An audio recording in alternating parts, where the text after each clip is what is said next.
So the idea is that the idea of manifestation, I'm not a preacher about it. I don't really read the book. I haven't really read the book. I just believe in wanting to go for something and just acting towards it. So if my idea or my dream would be to ever have a normal conversation with xQc, the streamer I look up to, and I think one of the reasons also I started or tried out streaming, it's not like it's my god and I have an altar over here or something. It's more like I think he has very genuine and direct wording and sometimes very subtle because he knows the landscape he's working in very well. But I think it's somebody that has a big voice and is also not scared of using that voice to represent either side of the conversation. And I think that's very interesting about him, because I feel like a lot of people are just cheaps and try to follow the majority opinion in order to not be left out or whatever, or be ostracized. And I think that's one of the main reasons why I really like his content. I'm not saying all his gaming or whatever is always top notch. Like 70% of the time I also don't understand what he's saying. It's just, I feel everything that he's saying that out of his own thinking and his own reasoning and the way he was brought up. And I respect that, he's not beating around the bush. Sometimes he is, but that's basically for legal reasons then. But other things, I think he's just genuine and shares his opinion. So I respect that, even though I don't always agree. Hopefully, because then I can have my own little bit of content in there. But if I do agree, I will try to rephrase it in a way that makes sense, I guess, for other people, and that way I can also learn for myself how to talk about these subjects and how I can approach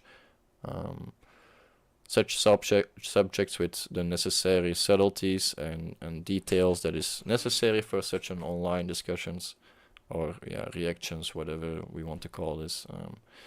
At this point, I really don't care, but I just wanted to give a big normal intro. I don't know, that sounded very, very weird. I wanted to say a big shout out, but I don't want to shout out him because I have 4 viewers right now, which is very solid. I like the people on Monday. Monday is getting consistent viewers, So that's why I'm also trying to get the idea of what I want to do with Monday. Get a normal normal format in that I check in, and then I just watch an interesting video of him that I saw in the past week or something. And if I don't find anything interesting, maybe I can just watch another video and maybe have my thoughts about it or not. But that way we can watch together, even if I'm not talking, you can just watch together what I think is an interesting video with me. So anyways, way too long intro for maybe an idea that ends next week. So we'll see about that,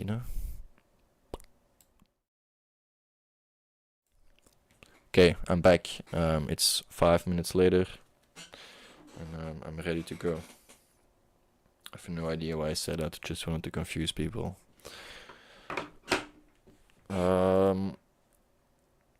Alright, so maybe for those people that don't know what the video is about, so Mr. Beast, one of the most famous YouTubers on the platform, has been in some hot waters or trouble lately. There are a few people that worked for him that come forward that there's a lot of, inappropriate behaviors and calls being made, business decisions being made. And I think there is finally some room to discuss these topics on a larger scale also, because of course he represents YouTube in a very defined way. Like, a lot of people look up to him and copy his style and try to implement the tactics that he's using, and I think this video is trying to expose that, I guess, a bit, trying to bring some light to it. It's not concrete evidence kind of video, it's more like an opinion of somebody that worked there, and xQc gives his own opinion coming from a famous streamer and knowing the landscape that he's in. So I guess a lot of people don't care about it, but it is big news, especially because Mr. Beast is somebody that draws a lot of views, and especially children viewing it, so there is a lot of controversy for, yeah, starting adults, I guess. Anyways, let's see this video by Dogpack404, which is then reacted by xQc, and now being reacted by Beinj, hopefully. Alright, let's get it. I'm gonna try to not talk too much. Do you think attention is the most valuable currency in the world? Well, of course. If you could post... I worked for Mr. Beast. He's a fraud. Oh man, sure this is some dog shit video. We're not promoting gambling. I think people are going to see this negative. Very smart with your money. Throws away millions of dollars on YouTube videos is a gambler. Who would have thought? Lottery for money. You don't have to pay anything to enter into this. Hundreds of forged or fake signatures. Ponzi schemes are great up until they just go bust. The thing I hate about some of these things is like out of context quotes, bro. But people seem to think that out of context quote spamming is like cool and quirky and fun and it's like relevant. I think it's fucking brain dead. I hate that shit. I want So yeah, basically saying that random tweets should not be used in videos or as evidence of something, because people make tweets and decisions in very spontaneous and irrational ways sometimes. They don't always represent what they're saying, especially when it's an old tweet or something. So that's just his point, that whatever tweet is made by persons should always be... It can give an indication of how somebody was, but it's not gonna represent who they are right now. And you should respect sometimes the journey people have come. Like, nobody's perfect. We all grow. Probably some years later I will look back on this content and be like, hey, bro, I'm not standing for all this weed usage or whatever. And that can be it, you know. That's just how it goes. You grow up and you learn new things. Context of this video, I'm a former Mr. Beast employee, and today I am alleging that the company rigged videos and did illegal lotteries and sold fake signatures. I would consider that fraud, okay? Thank you, enjoy the video. So this is part one into my investigation into Mr. Beast. I recorded this before the Chris stuff came out. I was also going to come out about the Chris stuff probably in part 2 or 3. Because I see a lot of people saying like, oh, if you knew, why didn't you come forward? Why didn't you go to the authorities? Can I just... Little kids. So the Chris stuff, for those who don't know, is where it all started. It's one of his former employees that was caught, or like was publicly chatting and messaging with an underage boy. Nothing sexually or too weird if the both persons would be like adults, but because one was a child, and it was kind of weird messages about grown-up stuff that you really don't send to a child. So that's where it all started. I don't know really what unfolded more out of that story, but that's basically how it started. Yeah. Into the video. The average demographic is what, 13 through 17? Is that the biggest spike in your analytics? Well, I mean, mine's horseshit. It says like 18 to 24, but I know all my fucking viewers are little kids. Yeah. I feel like it's a lot like that because, you know, little kids lie about their age or they're on their, you know, like... Well, yeah, and then I have like a fucking massive one for like the 40-year-old range because all the fucking idiots are on their parents' account. Now, Mr. Beast intentionally manipulates these children's vulnerable minds for profit using 3 simple steps which closely align with the 3 major types of behavioral learning. Step 1 is getting the viewer to associate the brand with trust and authority. Mr. Beast videos are real, and he's a great guy that gives away big rewards to his loyal followers. Bro, what the fuck is this? Bro, how does it have 2.6 million views in 4 days? Show you irrefutable evidence in a minute that his videos are in fact fake. Step 2 is showing the viewers that when people interact with Mr. Beast in a way that benefits Mr. Beast, when they do what he tells them to do, they win big rewards. Is he subscribed? You are subscribed. Here's some money. Have a good day. Some of them feel like I just walk around with $1,000. It's like, oh, thanks for watching my videos. Hit that subscribe button because you might bump into me in real life and it might make you a lot of money. When people are devout followers of Mr. Beast, they get rewarded. And step 3 is finally calling on the viewer to act in some way that benefits the brand, promising big rewards in return.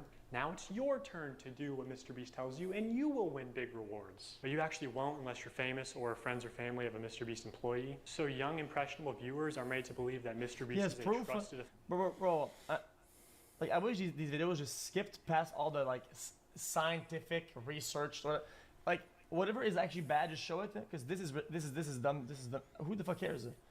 Like, bro, the goal is to make a successful product. Wow. This guy uses techniques to make products successful. Okay, got him. Authority who can give them big. I think he's kind of right here in the sense, like, the people that do watch these kind of videos, like, obviously maybe you guys didn't never heard of MrBeast. Hopefully I do hope you heard of him. But basically the people that watch this video already know kind of the context of what's going on and just want the straight answers and straight evidence, I guess. But that's not really the case right now. There is no concrete evidence. There's only clips from before and tweets from this and that. But there's like no actual investigation kind of evidence going on, which is sometimes annoying, especially I guess for big streamers, if you're like getting always like harassed or made a video of without any real concrete evidence about what went on, which happened a lot of time for xQc. That's why he's kind of pissed and annoyed, I guess. Rewards. These young viewers are explicitly shown that dedicated followers or random subscribers like themselves are winning big rewards when they do what MrBeast tells them. These young viewers are explicitly told repeatedly that if they subscribe, if they buy products or act in some way that benefits the brand, they will win big rewards. Trust MrBeast, watch him help others, contribute to his cause, and one day he'll help you too. That's the formula. Subscribe for a Lamborghini, and to make you could be in one of these. Okay, I got pause again. All this is useless. People are entertained by the video.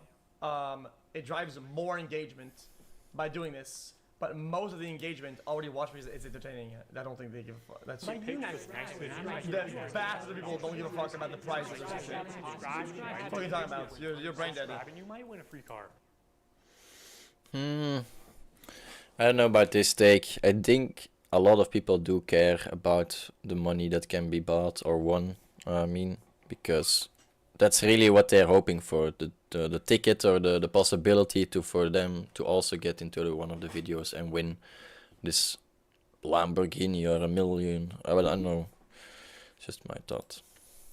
Subscribe for a free car. I love all of subscribe and you can come next time. Where's the harm done? Where's the harm done? Subscribe and you can win subscribe button. You could also win seriously. We always fly subscribers down. They never fly random subscribers down. MrBeast fakes his videos in ways that are worse than you realize. I say that because he's been exposed for faking videos before, and the common response is, why does it matter if the videos are fake? They're just meant to be entertainment. Exactly. A large part of MrBeast's brand is the fact that he doesn't fake videos. I remember when I first started seeing your videos, I was like, this shit's gotta be fake. Oh yeah, it's a Just huge so- problem for us now. I actually have to dial back my content sometimes just so people think it's real. But also, if what we had to film was scripted, you know, because what we do is non-scripted, so you have to plan for a bunch of variables that you can't control, blah, blah. If what we did was scripted, holy shit, this stuff would be easy to pump out. Have you ever faked a video? No. But this train track is CGI, these bus wheels are CGI, this explosion is fake, this shredder is CGI, this car is digitally lifted, this pit is fake, this guy is fake, this raccoon is a paid actor, this island costs more than $1, this city is not abandoned, these buildings are CGI, that is not your only way out. You can literally get an Uber to the airport for $20. That's not a lurker. It's just a guy. This whole room is fake. This contestant is an actor and a secret employee at MrBeast. They had him dive through this fake door twice. This line is scripted. This action. Dude, I thought if the laser touched him, he was gonna die. No, actually, fuck MrBeast. I can't. This is trash. I thought if the laser touched him, he would die. Scripted. In fact, And I was lied to? Mac are scripted.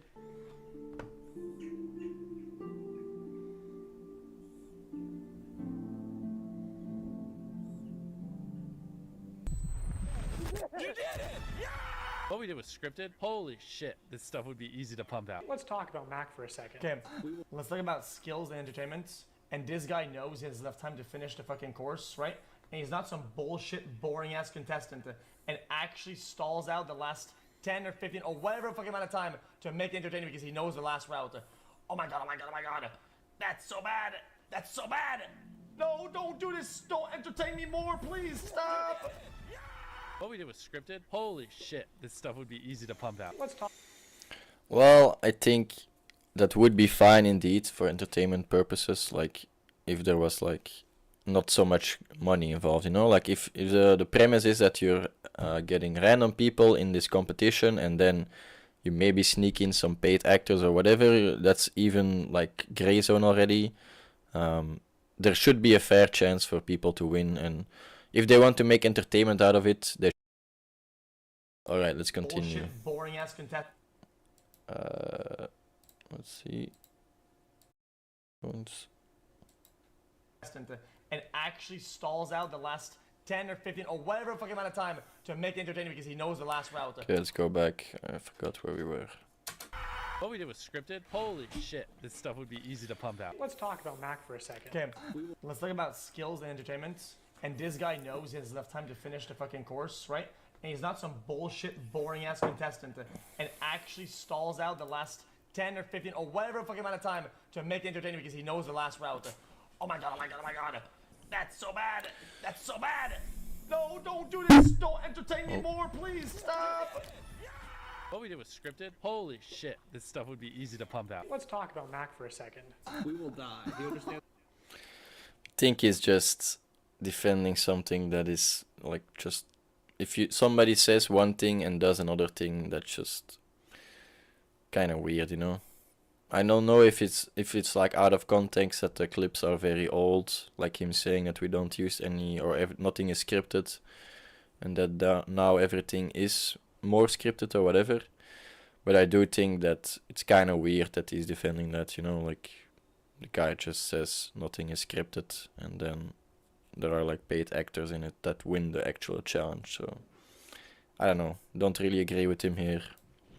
I found public records showing that Mac moved from California to Greenville, North Carolina, where Jimmy is located, back in August 2023, 2 months before he appeared as a contestant. According to a former MrBeast employee, this is around the time when Mac started working full-time on the editing team at MrBeast. Also, he didn't just move into any old house, he moved into $1 million mansion. Now, I'm not going to dox him, only some asshole would do something like that. After doxing and bullying the pilot some more like a f***ing douchebag, Turns to Eric and says, how do I fly this thing? Eric just starts pushing buttons. But I did find pictures of this mansion online. Doxing is basically just releasing personal information about somebody to make their location more known. Yeah, so that maybe pranks or bad things can happen. That's just doxing.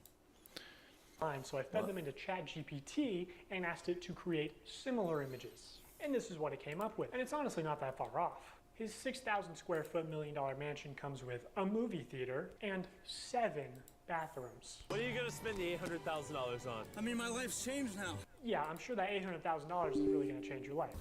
Max, this is a nice car. Tell me, where are we right now? We're in the place that we drove to a few minutes ago. Mac, let's cut the shit here. What have you been doing for like the last year? A lot of family stuff. What kind of family stuff? Just like you know, playing catch with my dad, you know. For a year? How do you make money? How are you like surviving? Basically, my main strategy is I go to like grocery store type places. Grocery store type places? Yeah. I basically I'll do it when I get there. I usually get like an amount of food that feeds me for like a week or so, right? With what money? The money that I've made. How did you make it? Huh? Where? Well, listen, you're getting. Why is it defending MrBeast? Brother, you need to understand that like all the fucking like Ava Chris shit, right? Like there's a good chance MrBeast actually doesn't like me anymore for that, right? You understand that? You understand how that works, right? If you're the guy who's on the fence, who's more on the back foot and is more chilling, right? And you don't really have a take and you wait till public, right? And you're in hiding, you're on people's good side. If you're like kind of controversial and kind of cover shit like that, like I did it, there's a good chance he probably doesn't like that, right? And if I'm defending him here, it's because I think he deserves to be defended to some of this shit, not because I'm biased.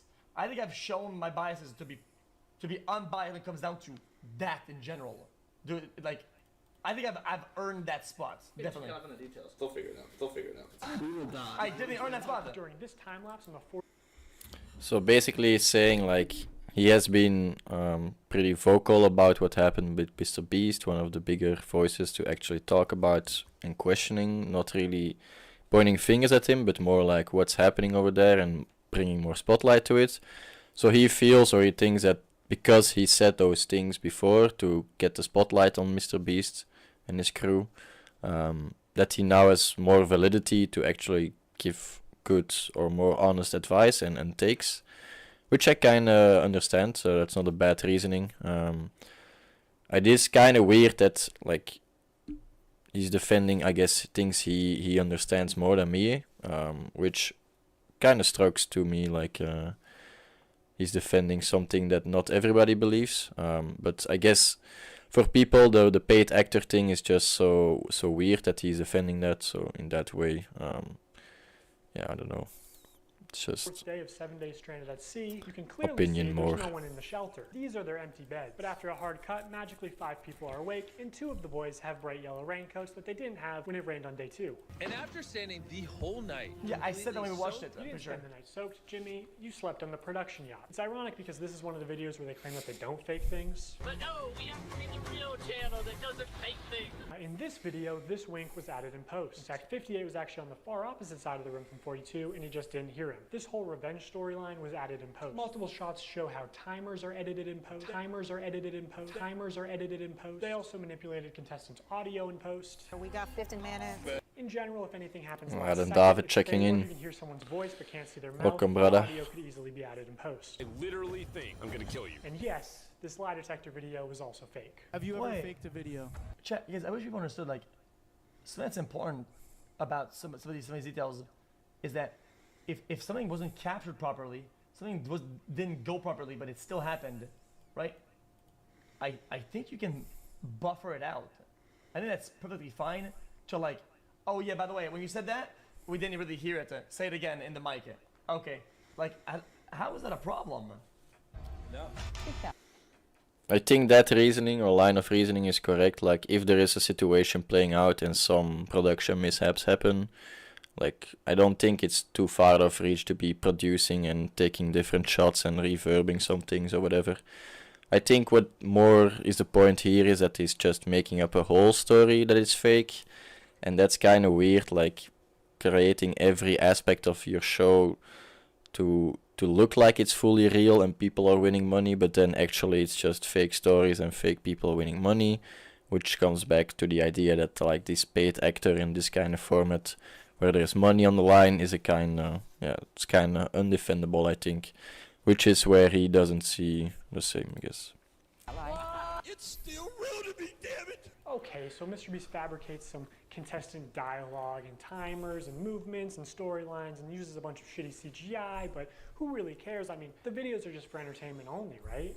I mean, it's not like he's ever rigged the results of a challenge. That would be impossible because he films with hundreds of random subscribers, right?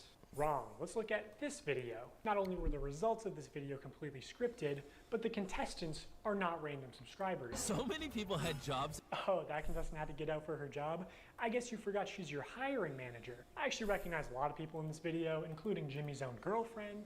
So yeah, the random subscribers you see in challenges are actually never random. They're almost always local to MrBeast, and oftentimes friends and family of MrBeast employees, or just the employees themselves. And when they do pull someone from outside of North Carolina, it's usually somebody who's in the industry, who's camera trained, who has built a following.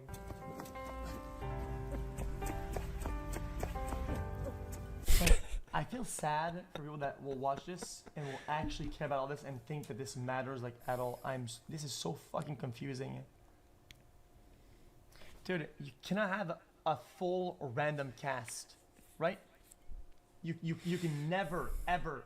If you think you can have a full random cast, listen, man, you need to legitimately log off the computer, actually log off, and go to something completely different. Stop trying to do research into Then things. Dave. You've fallen off the side He's of the been earth preaching a for long all time this ago. time. Dude, because it's dog shit fucking content. Holy fuck. The chance you're gonna get fucking 40 people that are not gonna say a single word out of 100. Bro, most people don't say anything, react to things, don't have fun. You get 100 random subscribers, you're gonna have like 600 words for your 2-hour video. What the fuck are you gonna do?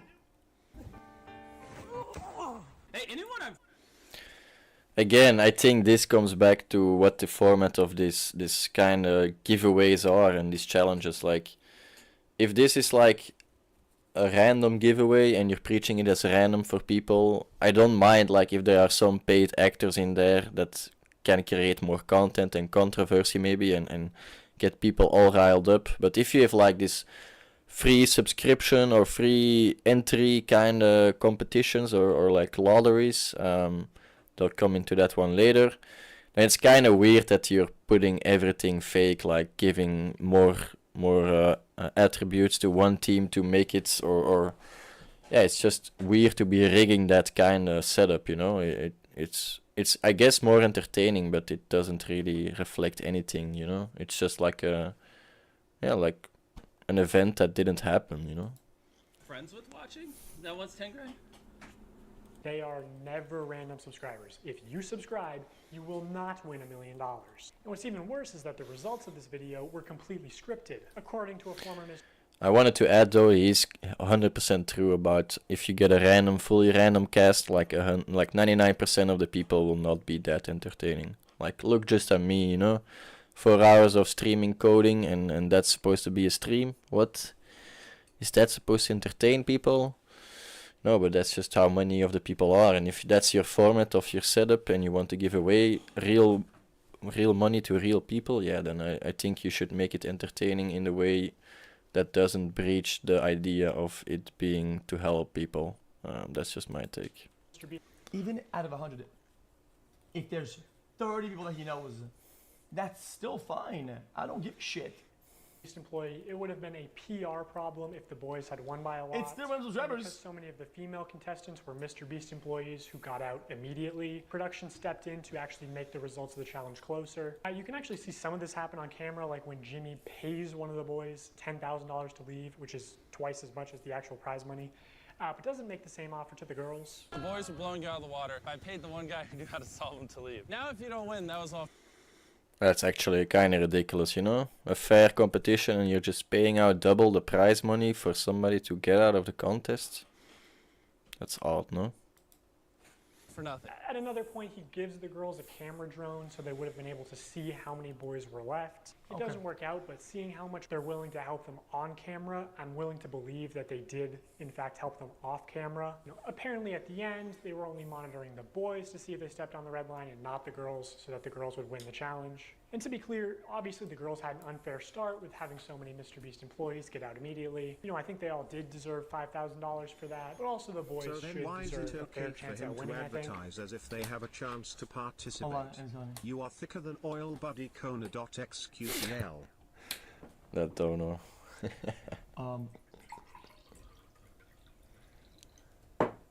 It's not wrong. Cooked.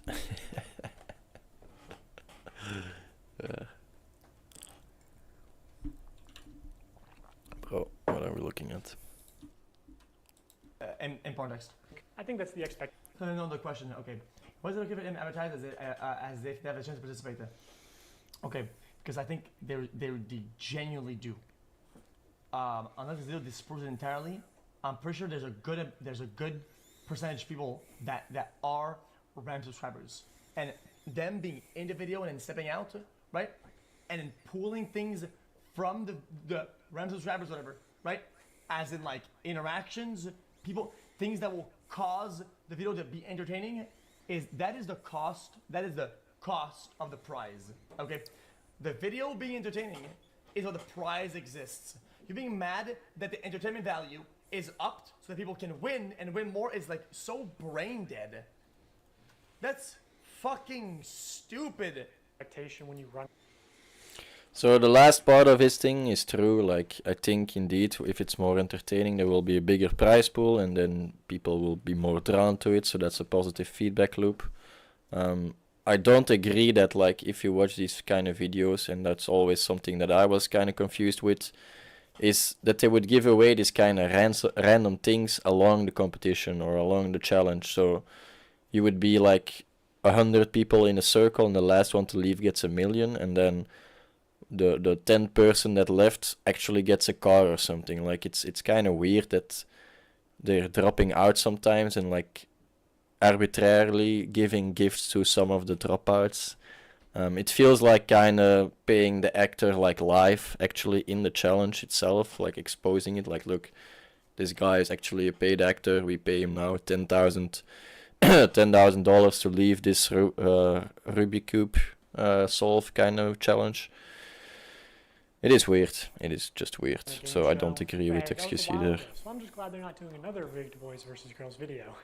So knowing that Mr. Beast likes the results to be close and that offstage producers can sort of influence how a challenge progresses, I want to show one more example. This is a real-time video, meaning that time elapse is the same in the video as it does in real life. Now immediately the intro is sped up, and the timer is clearly added in post, and he clearly touches the laser here, but whatever, let's assume that it's all real time. When he reaches the bottom floor, he has to turn these water valves. Now you can tell that these valves... You know what's funny? I watched all these videos and I called out most of the things that he said are fake. I've called out every time we watched them. Go look at any of my reaction videos. I call this shit out fake all the time. Aren't actually connected. And I never bring it up as a problem because I don't give a shit. And it happens when he's not even touching. No, I call out some of them maybe, but he's also coping on a lot. And he's still able to spin it. So the valve seems to spin freely and isn't actually not on a lot, just on certain ideas. You could assume that producers might be off camera with remote switches to trigger the flow of water. And assuming they've tested this, the producers might know how long it takes for the water to clear out of the room, so they can sort of decide on the fly how many turns of the valve it takes, or just when to trigger the water in general to make the results close. And in this video, spoiler alert, the contestant wins the money, so rigging the challenge could be seen as a good thing, but there are many examples of contestants losing, and in tradition...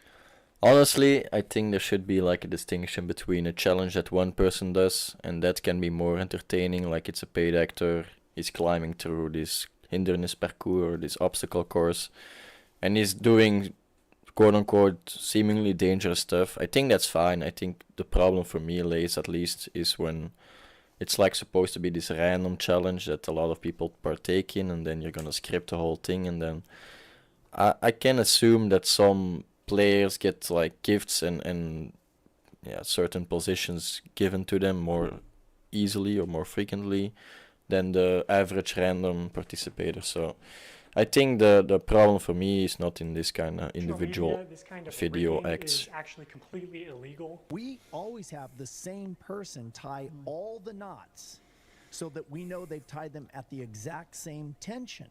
I mean, we get down to inches, and then we have a standards and practices person. And if you don't know what that is, on any kind of a game show where there is a prize, you have to have somebody that ensures that it's fair. They are out there essentially to make sure that we don't do something that would favor one player or one tribe. I paid the one guy who knew how to solve them to leave. In my mind, I'm thinking it's a fair game, but it's not. If they were having...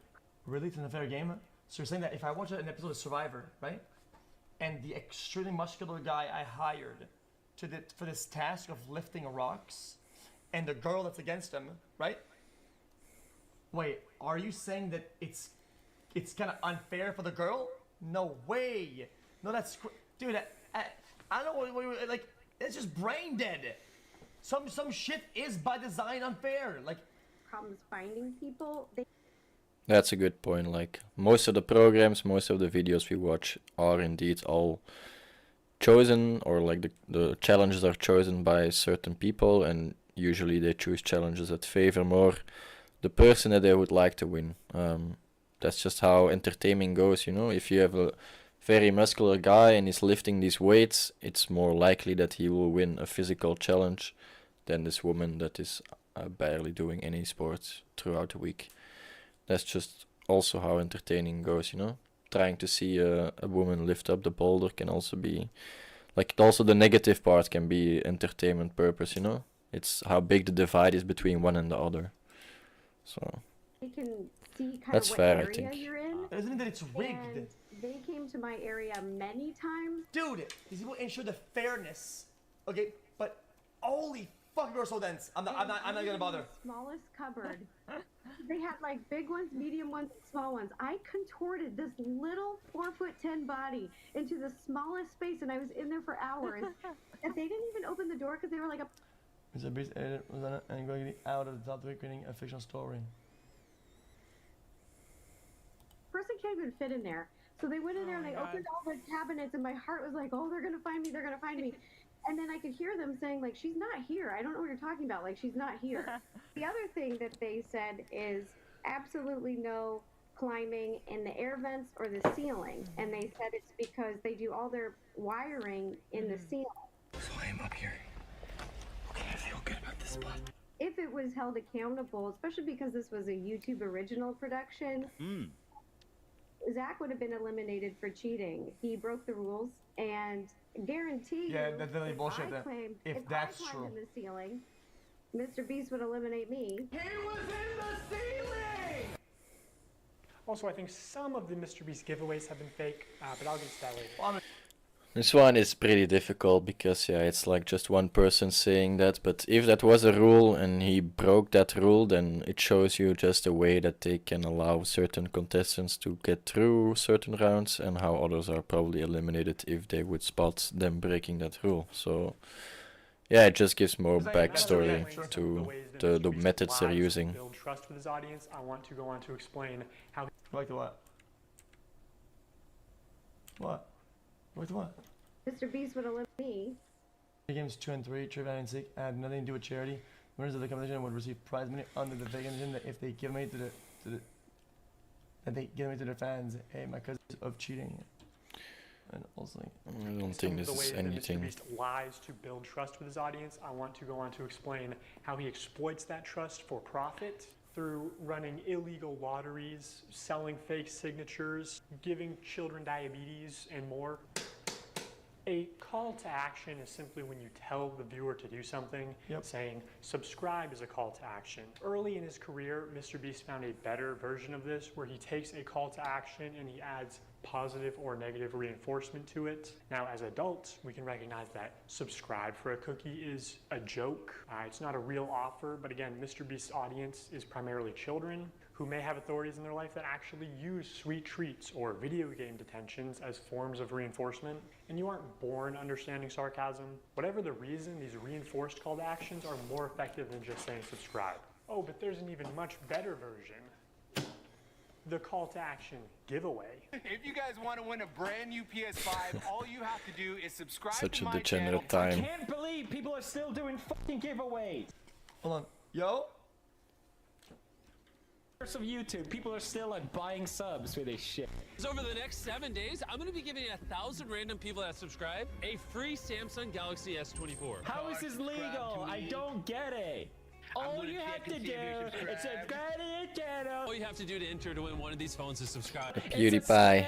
Holy shit. I literally spent over $1 million on these phones, and we literally found him 1 minute before Zach. I spent over $1 million. Well, I'm confused. So, is he not getting the phones? Don't get it. All you have to do. It's related to the whatever he's showing or not? I literally spent over $1 million on these phones, and we literally found him 1 minute before Zach. I spent over $1 million on these phones. All you have to do to enter is hit that subscribe button. Samsung, I just want you to love me. So yeah, that's what a call to action giveaway is. At best, they are a way to buy subscribers, but much of the time they are legitimate scams. Either a YouTuber doesn't actually give away a prize, or in the case of these live streams, they are illegal lotteries where the only way to win a prize is by making a purchase. And obviously, I'm not a lawyer, so I'm just going to show you the law and then show you irrefutable evidence of what's being done, and you can make your own conclusions. The FTC defines a lottery as So what are you buying? elements: a valuable prize, random chance, and consideration, which can be time or effort, but in most cases is just payment. To successfully run a contest or a sweepstakes, you must eliminate one of these factors. A contest, for example, eliminates chance, and a sweepstakes eliminates consideration. In determining if any Mr. Beast giveaways have been illegal lotteries, we need to identify a problem. I'm thinking of two, because I've run giveaways on my shit all the time. But not. But It's nothing. And it would be consideration towards. He's just trying to define what it means for him. Giveaways have been illegal lotteries. We need to identify a prize, which is distributed through random chance and cannot be won without spending money. On August 2nd, 2020, Mr. Beast live streamed him and his friends signing limited edition shirts celebrating 40 million subscribers. And here are just some of the clips from that stream. For those of you who are just joining, if you buy one of our limited edition 40 mil special shirts, we're celebrating 40 million subscribers with a really big video, then we will sign that shirt, and some of them will get random prizes like this. In 10 minutes, right, because we gotta give them time to do their cart, we'll give 2 orders $500 each. 5 minutes, someone's getting $3 grand in their order. In 5 minutes, we're gonna do the same thing again. We're gonna put $1,000 in a random order. 2 minutes, newest order gets $2,000. Good luck, everybody. So this was a 6-hour live stream. They took it down off YouTube, but 5 hours of it are still up on their Facebook page. And during those 5 hours, I counted 46 illegal lotteries. These lotteries are also run poorly. Multiple times they would say something like, buy in the next 5 minutes for a chance to win. And then 7 minutes later go, actually, the newest order in 30 seconds is gonna win. In 5 minutes, we're gonna do the same thing again. We're gonna put $1,000 in a random order. Hey, Daryl, don't we owe someone $1,000? We do. Yeah, so, all right, so the newest order, in 30 seconds, we are gonna put $1,000 in your package. Stephen K. Okay. And there is no second giveaway 30 seconds later, like Jimmy said. This is just one very shady giveaway. They just go on to talk about how Steven made a profit. Steven's a handsome name. So he actually walked away with some money. We're proud of you, Steven. I counted 13 of these extra shady lotteries where they did not give the prize. No, you fuck it. Brother. Man, I hate reading the chat these days, man. I honestly, I genuinely don't like reading chat these days. Like this shit is so cringe. It's like everybody's saying defend it. I'm looking at the video. The backstory is basically because he likes to also be a bit of a devil's advocate, even though he believes a lot of what he says. He's also like putting out some more extreme opinions, usually to get some conversation going and talk about things. And people usually think that he's like defending the evil and doing the bad thing and actually not just acknowledging what is happening, which is not true in my eyes. I think he's really trying to give honest reviews and reactions to everything. So that's just chat being chat, I guess. Isn't much. I'm watching it, and you guys are like jumping to bad faith. Like honestly, one, I don't give a fuck. I generally don't.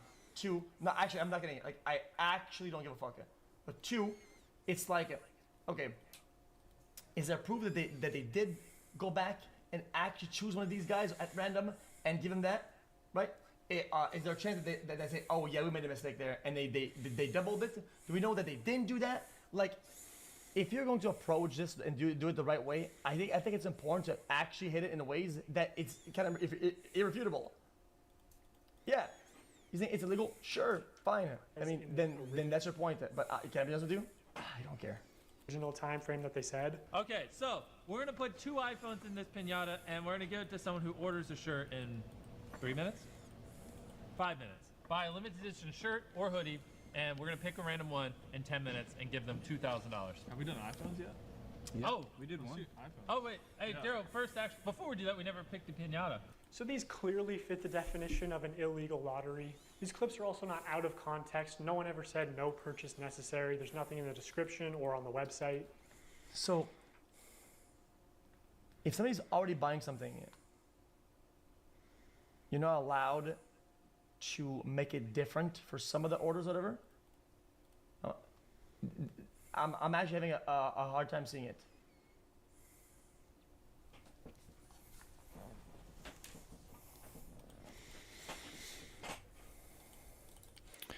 Maybe I want to add something, like a lot of what he says, and he even uses that as a point, like he just expresses opinions along the video, and usually some of them are not that great of opinions, but he's just giving honest opinions along the way. And yeah, like me, I watched half of the video. I can already give some arguments why what he's saying is not really valid, and that's not how we should argue. We should argue with the same knowledge at the same level. So Ideally, you would want to hold your opinion until the end of the video, but yeah, that doesn't make for any content. So that's just something I want to add, that he's also very spoken on or vocal about, that people shouldn't really hold things that hard against him. It's legal. But basically what the problem is here, people have to buy a hoodie to be able to enter a prize giveaway. And the rules of the prize giveaway are changing all the time. So if you're like buying a hoodie in the next 5 minutes and then they say, oh wait, we'll do it in the next half minute, yeah, then you're just have no chance of winning that prize money. So that's basically why it's an illegal lottery. And yeah, I think somewhere you should say that there is always also a way to take part of this lottery without having any purchase. But yeah, I don't know about those rules. Well, they didn't show me the laws. They showed me some random document. It's gotta be more complicated. I mean, I would have to fucking Google and do all the fucking legwork. That happens all the time, and I'm wondering how they get away with it.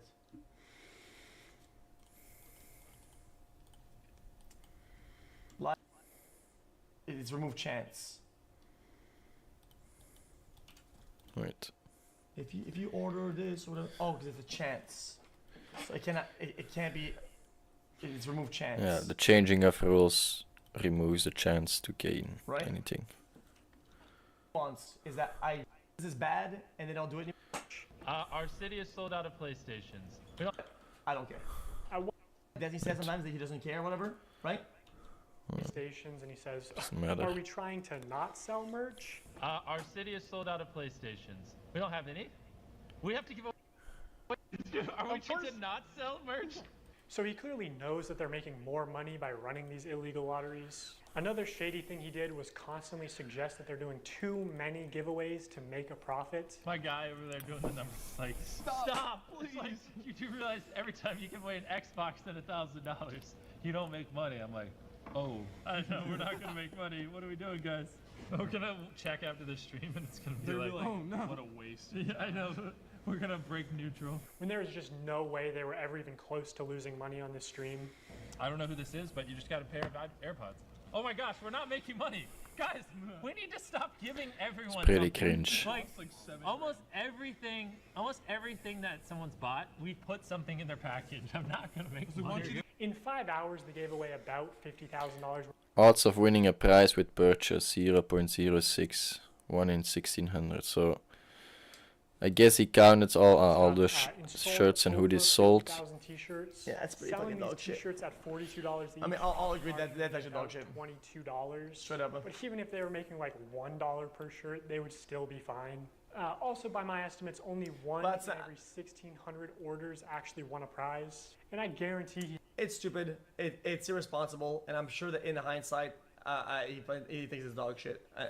He has real-time analytics on his laptop. He knows they make more money every time he says, "Oh my God, guys, we're giving away so much stuff. We're not even gonna make a profit. Please, it's dog shit, but it is what it is." That's why he keeps saying it. Also, they just don't show how winners are picked, so it's probably not actually random. You know, humans have biases. Imagine Jimmy tells the guy off camera, "Hey, pick a name right now," and he sees two names. One is easy to pronounce, one is not. This is why lotteries are heavily regulated, to ensure fairness. Also, obviously, you have to be 18 to play the lottery. It's gambling. Mr. Beast isn't just promoting gambling to children here. He's running... What? And, he's running the casino. And this isn't even close to the worst stream he's done. 4 months later, Mr. Beast signed shirts again, but this time it was a 24-hour live stream with way more illegal lotteries. And by the way, the rest of these streams were taken down shortly after upload, so all I have is some old clips and Reddit threads talking about them. Now this stream did say, "We are doing a ton of giveaways, no purchase necessary," in the description. But to be eligible to win most prizes, you had to make a purchase. Would you guys prefer... Would you prefer that we throw money in random orders or that we throw items in random orders? Yeah. Somebody screamed in chat, "I want a Switch. Hey, buy a shirt." In 30 minutes, we are giving away my car to someone that buys merch. Which each giveaway is its own independent event. You can't give one prize to someone who buys something and a different prize to someone in chat. The prize where you have to buy something is still an Yeah, it's trash, very irresponsible. Yeah. illegal lottery, which obviously Mr. Beast knows this, but you know, he's a poker player. He likes a little bluffery, a little plausible deniability, you know, pretending to be ignorant of the law. He's feeling it. YouTube's a little different than this. Yeah. Because YouTube, I can just do stuff like that. I can just be You know what? You know what? This will be some fucking brain dead shit, okay? But genuinely, that's actually I see life. Plausible deniability, sure. If it's like one occasion, and then if they delete the video, right? Which they did, I'm pretty sure now they know. And that cover plausible deniability, I'll give it to somebody once. And the reason why I do it once is that it's kind of how the law says it when it comes to the taxes. If you fuck your taxes up, right, out of whatever, right, they can actually give you a chance of like, yeah, whatever, one time. But if you do it again, I mean, they're gonna cut your cheeks. It happened to me once.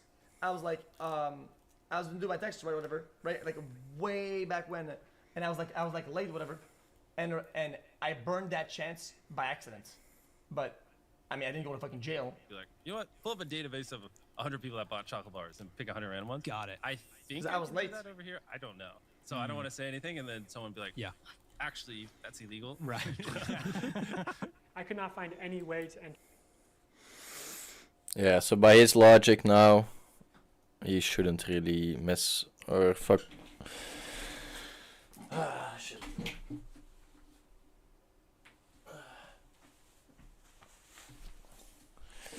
So by xQc's own logic, he's saying like if somebody is intentionally hiding it for multiple times, then that is wrongdoing. So it's kind of weird that he's defending right now certain aspects of it while he's also saying that he doesn't forgive more than once. Yeah. To the big Tesla giveaway without spending at least $42. We're giving away Tesla to someone random. Time is up.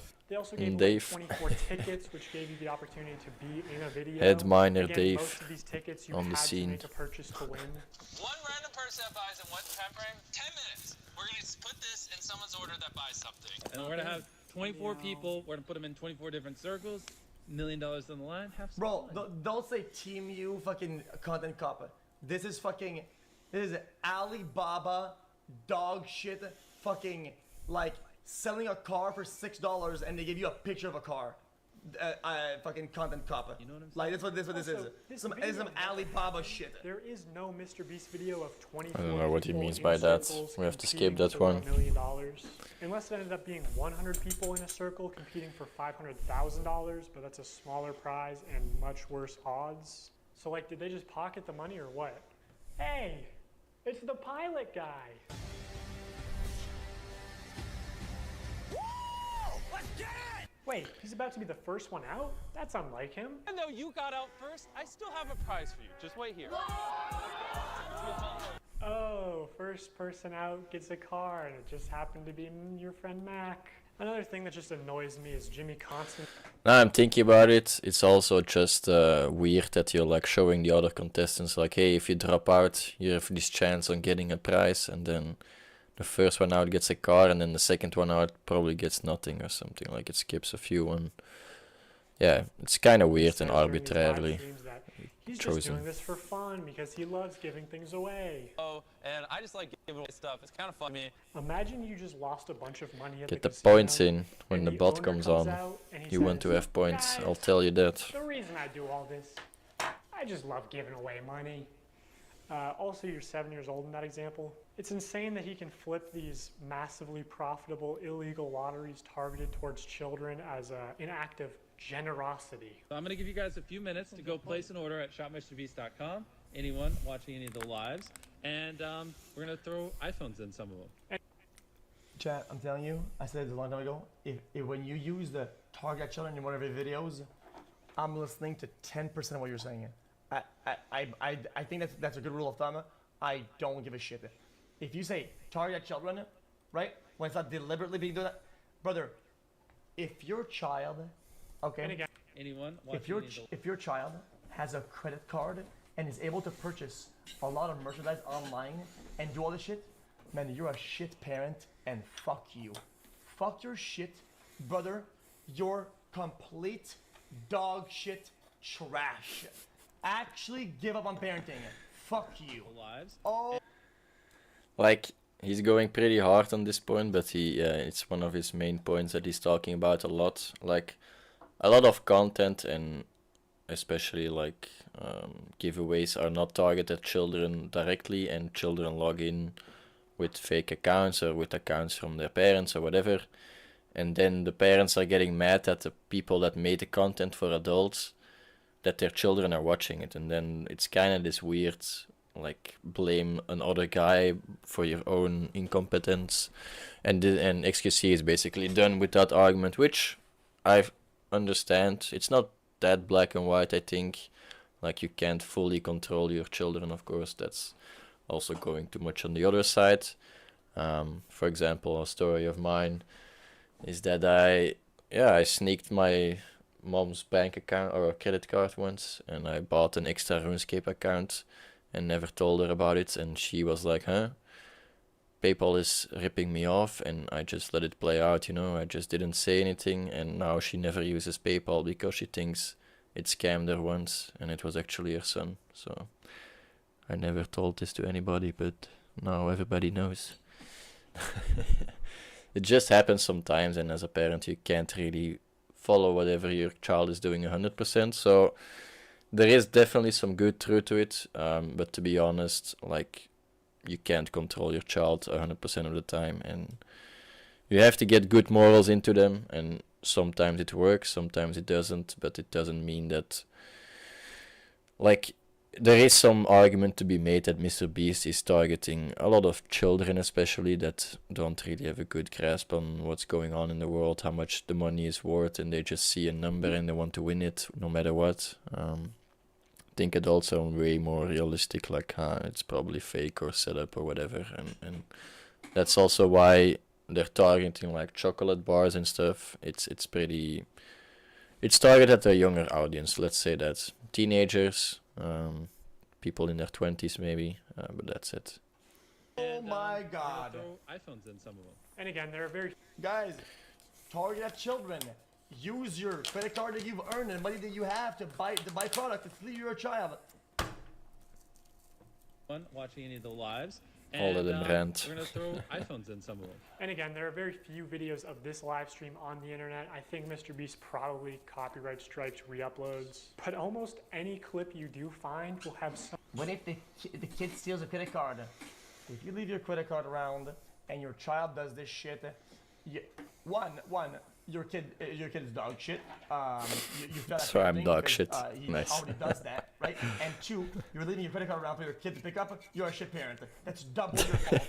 Double dog shit. You're That's a pretty fucking brute. loser. Some new violation of internet gambling or sweepstakes laws. Let me be clear. I think it's pretty dog shit behavior what I did, but I'm just saying I don't think it's that uncommon for it to happen. And it's more about people or the adults taking responsibility that they shouldn't let their cards be taken, instead of going to the RuneScape or whatever content creator and being like, hey, you should block this from happening, it's your fault. I agree with that point, but I don't agree with the dog shit being dog shit, I guess. I thought it was him. I was like, he won. Wait, let's go. Wait, it's literally like his initial. Who is it? My cousin.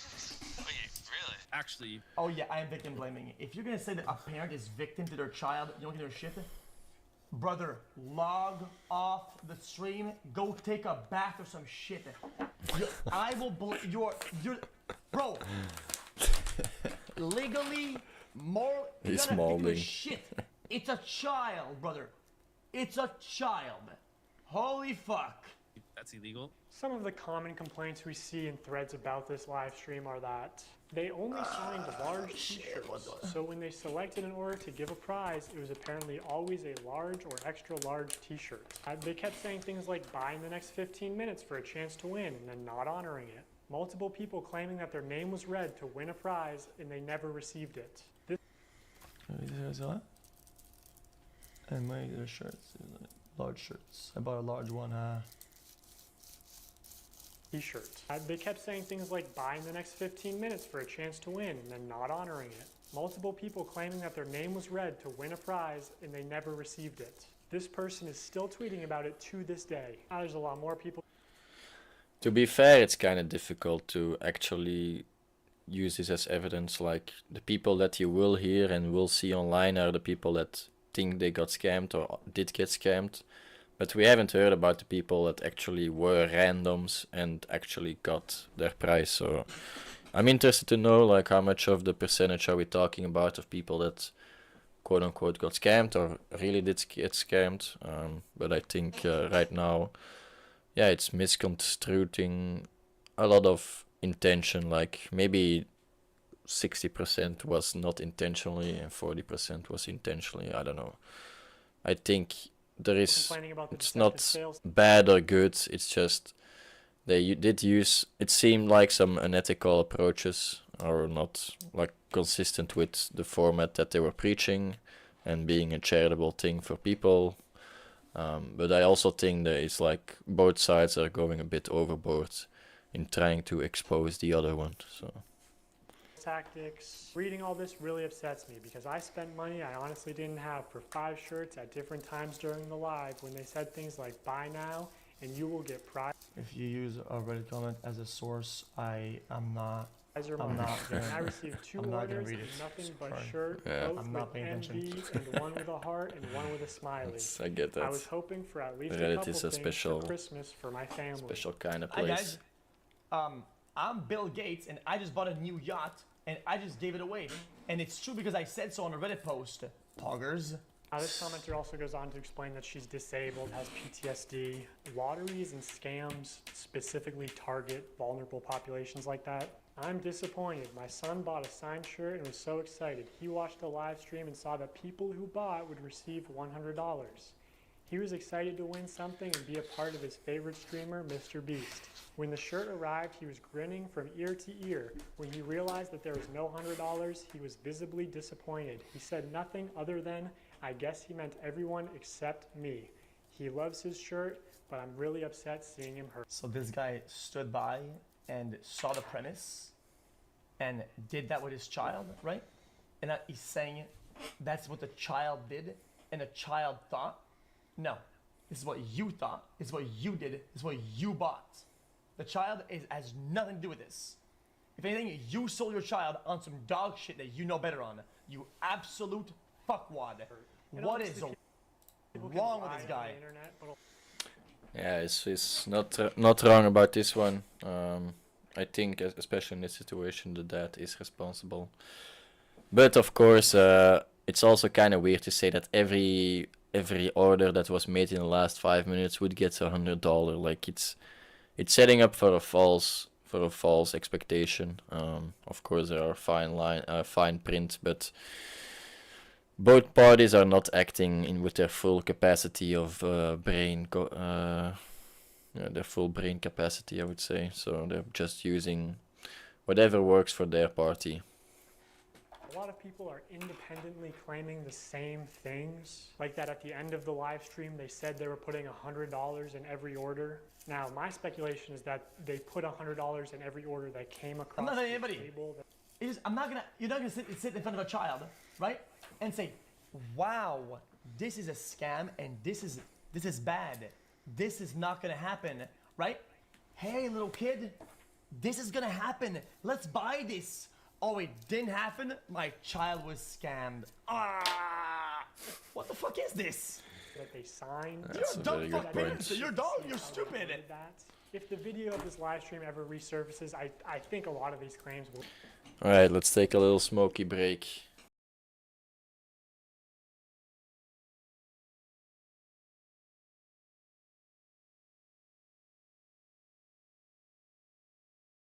proven true, which Mr. Beast definitely has this stream saved. He saves all his footage. No, you're stupid. If the video of this live stream ever resurfaces, I think a lot of these claims will be proven true, which Mr. Beast definitely has this stream saved. He saves all his footage. So I'll ask you, Jimmy, will you publish this to prove your innocence? Also, using archive.org, we can see what the website looked like on the day of the stream, and while there's no mention of any sweepstakes whatsoever, it does say this limited. I'm not enabling this. I'm just saying that there's a limit to how much guilt and how much there is. And I'm telling you, to me, I see people being stupid, irresponsible, and at best kind of greedy. It's pretty trash. What would my video do? Say, "Arrgh." Yeah, it's pretty bad. They delete the shit. To what I see, they haven't done it since, right? I think they get it. I think No, they shit. get the law. Maybe they Mike get was in trouble. on. I don't know the specifics. We don't know the end of this. Yeah, it's shitty. Okay, what else? Tee signed by Mr. Beast and crew, but the description says I will call the police. Like, what do we do here? It doesn't say anywhere that other members will sign MB, deceiving people into believing it was signed by Mr. Beast. So here's a clip of Tyler forging, or maybe not forging, using Mr. Beast's signature. So Tyler signed. I think that's a good time in the video to pause. B, deceiving people into believing it was signed by Mr. Beast. So here's a clip of Tyler forging, or maybe not forging, using. This guy's like biased to say some dumb shit. You can call himself like forging. Mr. Beast's Like, signature. So Tyler signs M. Of course he's biased. He was an ex-employee, so what do you expect? But yeah, it's pretty shitty to use a signature of Mr. Beast instead of, just him signing it himself. Which is Mr. Beast's signature. Then he covers it, signs his own initials, TC, smirks, looks around. Maximizing how bad things sound. Like it's. Could you make it any more obvious? You don't accidentally have someone else's signature as muscle memory. And again, I'm not a lawyer. I think this is fraud. Maybe they could say it's the brand's signature, even though it's clearly implied that this is Jimmy's signature, which was established during the last live stream. MB, Mr. Beast. So this is Mr. Beast's signature. No way, this one was signed by Mr. Beast. It's just got the MB, but that means it's signed by Mr. Beast. That's obviously his, Mr. Beast. This is so cool. That's obviously 26. He's 26 years old, Mr. Some Beast. people bought Damn. these shirts as collector's items or even investments, and this puts into question the authenticity of all Mr. Beast signed merch, which otherwise could have been very valuable one day. This was clearly muscle memory, and judging by his body language, he knew he exposed this. Even Tariq notices Tyler slip up and immediately looks into the camera, looks guilty, and then readjusts his body and rubs his hands together. That's pretty, also, Mr. Beast said during the live pretty stream obvious. this was the last time he'd ever signed anything, and that was just a lie. Illegal lotteries targeted towards children and selling fakes. He's just diluting his own signature by doing this, so I don't think it's inherently that bad. It's just you make your own signature worthless. I don't think that's a good thing for a person, but yeah, that's up to yourself. Signatures. I mean, imagine if any other YouTuber was caught doing this. You're very smart with your money. Throws away millions of dollars on YouTube videos as a gambler. Who would have thought? By this point, Mr. Beast noticed a problem with these CTA giveaways. I mean, obviously they're illegal, but more importantly, they're not as profitable as they could be. Look at it like this. There are two value propositions at play here. The perceived value of the product and the perceived value of the chance to win a prize. So for something like these $42 t-shirts, if the viewer values the chance to be in a video at $10, they need to value the t-shirt at an additional $32 to make the purchase. So the more expensive the product, the less effective the lottery is. You want to get the product as close to $0 as possible, so people are just paying for the perceived value of the lottery. That's what's most profitable because humans can't accurately comprehend the difference between 1 in a million odds versus 1 in a billion odds. They both kind of just compute as, I have a small chance to win, which Mr. Beast is well That's aware a very of good this point. flaw in human mental arithmetic. Past a certain point, the average human is like, large sum of money, click. And like, larger sum of money doesn't really impact the viewing experience. So also, the larger your audience is, the more profitable a lottery will be. Anyway, Mr. Beast wanted the cheapest product possible to use for these CTA giveaways. Basically a piece of paper, but you obviously couldn't sell a piece of paper without getting backlash.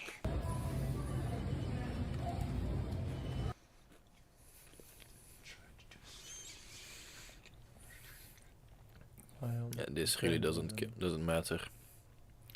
Just stickers was not a good idea. So in January 2021, 3 months after the last shirt signing stream, Mr. Beast did a live stream where for only $10, viewers could send a picture to the moon. Wait, JPEGs that are going to the moon? And of course he did more illegal lotteries. Just to keep things fun and interesting, as if putting a photo on the moon isn't interesting enough. Someone who puts a photo on the moon, or if you buy the bundle, whatever, and the next 30 minutes, we'll just fly you down to be in a video. 3 years later, the spaceship finally launched, carrying beautiful pictures of deceased Is loved that in ones China? to the moon, where they would be immortalized. It fucking exploded. So obviously Mr. Beast confronted everyone, right? Right? Is it Mr. Beast's fault that the rocket exploded? Nah. No. Is it his fault that he advertised it as for $10 I will put your photo on the moon? For $10, I'll put whatever picture you want on the moon. Yes. I'm done! October 16th, 2021, same thing. Buy this shirt. I sent the weird to the moon that didn't make it. I can't do it, chat. Chat, I can't do it anymore. Where's the weird champ? Where is it? Shopify dashboard. We just have like a random number generator. Psycho. And then like we just put the number, like there's 1,000 orders, we just put it, picks a number between 1 and 1,000, then my people give me the name. So, the first person that we're inviting to be in our Squid Game, if you want to enter, click the link in the description, buy the shirt or hoodie, is Alonzo Diaz. $10, I'll put... Inviting to be in our Squid Game, if you want to enter, click the link in the description, buy the shirt or hoodie, is... The website is have no purchase necessary, link hidden at the bottom of the page, but there was no mention of this anywhere on the stream. The title was literally buy the shirt to be in a video, and Mr. Beast said they were selecting random winners from the Shopify order list. All the clips I saw were the same thing, buy in the next X amount of minutes for a chance to be in the video. No. Alonzo Straight up Diaz. deceiving. Bro, there's an actual $100 bill. Would you care if it was poke your son? Brother. I didn't say much at all about Pokey, and I ate her cookies on stream, okay?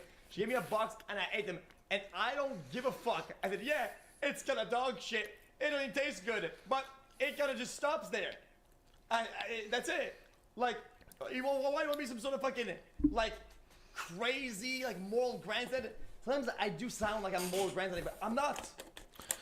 I'm not gonna moral grandstand this shit. Wait, what does it say? Oh, now No one doesn't want to be the schizo. You and your crew are an inspiration to our young ones. He wanted to send you $100. Everyone click the link, or the view product thing in the bottom left. We're gonna open 3 packages, and whatever's in those 3 packages, we're gonna give someone random that buys. And whatever's in those 3 packages, we're gonna give someone random that buys.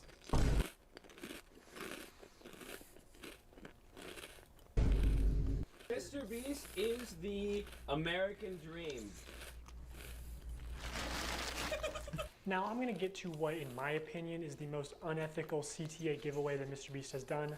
But before I do that, I really want to drive home the point that the closer a sweepstakes is to an illegal lottery, the more money it makes. Because, you know, every customer is supposed to be informed that they can enter easily for free and that making a purchase does not increase their chances of winning. Like, you're supposed to say no purchase necessary in all of your promotional material, which Mr. Beast does not do. This legal gray area only leads to people getting scammed, especially the elderly and children, who are also being introduced to gambling.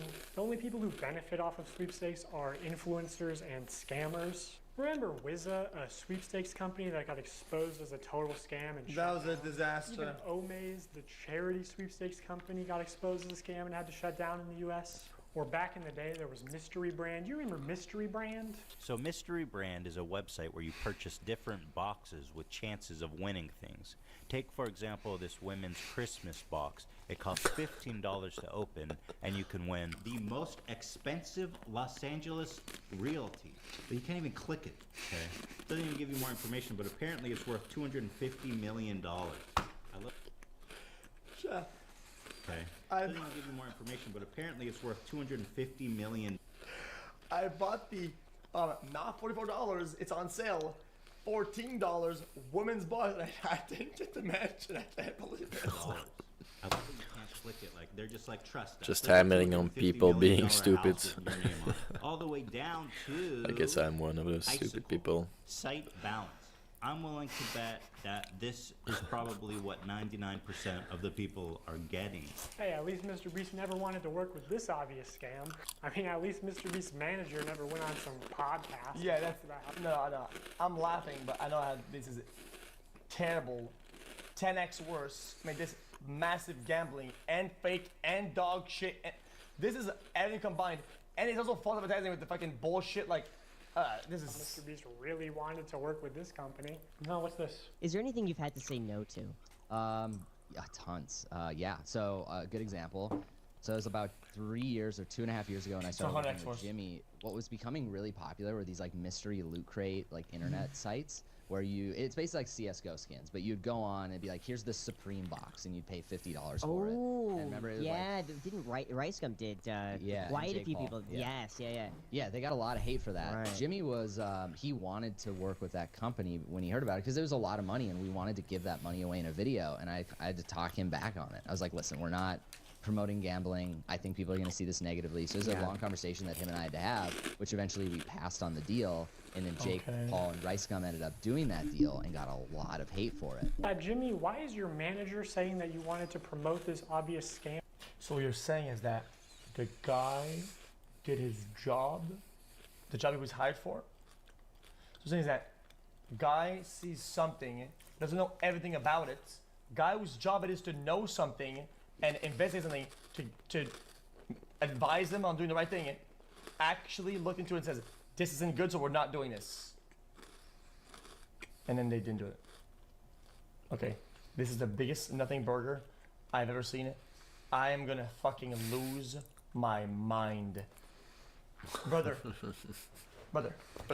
If somebody comes up and says, yo, dude, we could use your thing, your platform, to sell this or whatever, and I'm like, yeah, it looks pretty good. Yeah, sure, yeah, we could do it.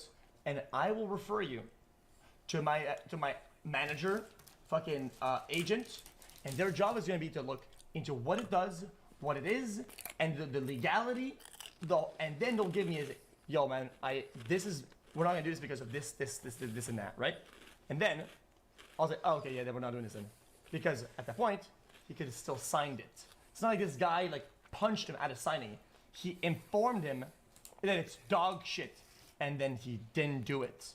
That is what an agent and a manager will do for you, okay? I probably said yes to 10 or 15 additional sponsors that were actually fucking dog shit, right? And there's a chance I would have been in hot water for it, right? But I didn't do it because my agents looked at it and said, this actually is pretty bad because of this. I'm not being obtuse. That's how that works. Like, what the fuck? To your young impressionable audience.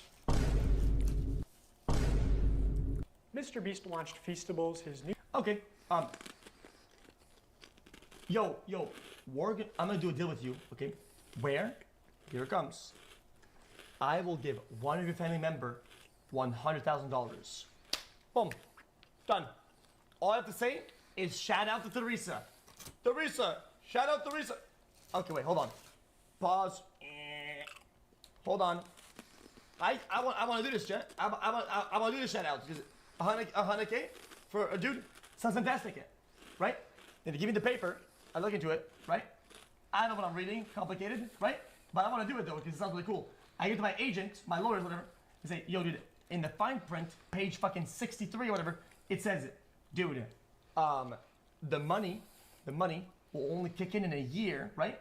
But they have to pay the taxes up front, which is like $30,000. So they have to pay $30K ahead of time, right? Of taxes, but they'll get the money in a year. I'm like, and then the guy says, yo, dude, here, we're not gonna do this. I don't think, because look, it's this. And I look at him and say, yeah, that's kind of dog shit. I don't think we should do it anymore then, right? Am I a fucker for saying yes when I heard what it is, but then when the person that advised me says it's bad when I do it because of this, I don't think I'm a bitch ass. Like, what? It's his job. It's his job title to tell him about the specifics.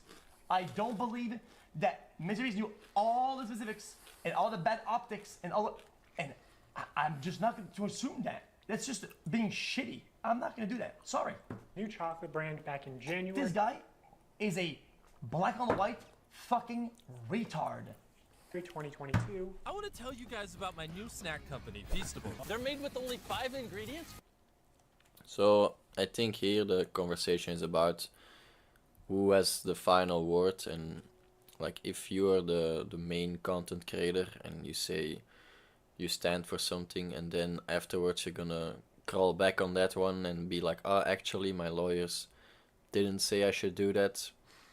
That's kind of weird, you know. You shouldn't always give your word or be like, hell yeah, I'm gonna do that, and then afterwards crawl back. I think you have to be more careful when you actually approach that situation and be like, yeah, it sounds great, let me pass it by my advisors and see if everything checks out. And that's that, you know. You don't publicly say anything about it until you actually checked it with every party that you want to check it by, you know.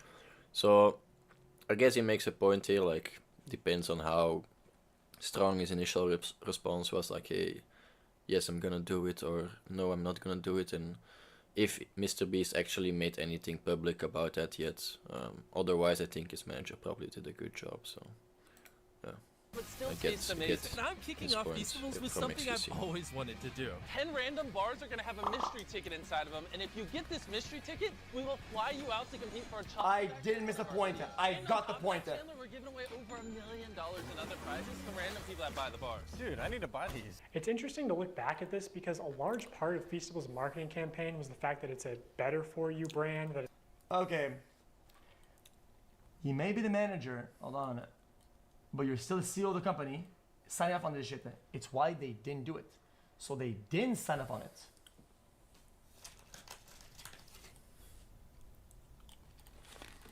But it's healthier for you than Hershey's. Less sugar, only 4 ingredients, all organic. I wanted to just make a better for you snack brand because I think a lot of the stuff out there is just terrible for you. Because obviously so much obesity and disease comes from the stuff we eat. Like Hershey's, for example, there's 10 ingredients, super processed. Our Feastables bars are 5 ingredients, and just all the ingredients are way higher quality. And it's infinitely better than the other options out there. I got all the Feastable chocolates. Let's try them and rank. Okay, so this is an important point that I think gets a bit lost. Like the fact that they're promoting it as a healthy snack, as a healthy bar. So yeah, keep that just in mind. I'm gonna be completely honest. Totally not biased, because if it sells more, I make more money. I'm gonna be honest, and I hope Jimmy is sitting next to me and not getting his feelings hurt. Compare it to Hershey. It's our Crunch Bar. Okay. This is the one you believe in? Yes. It's not crazy, Jimmy. No? You don't like Crunch Bars? I do like Crunch Bars, but I'm still all my companies. Maybe these are defective. Oh my god! Why wouldn't I be? Wait, we're supposed to be ranking them. I rated the first one, so we're going completely off of. Oh, well, completely off of. We're in too deep. I rate this a 10 out of 10. I give this an 11 out of 10. Keep in mind, only 5 ingredients, infinitely healthier for you than the normal thing out there. Also my favorite so far. Okay, here's the thing. I didn't realize you were a dark chocolate guy.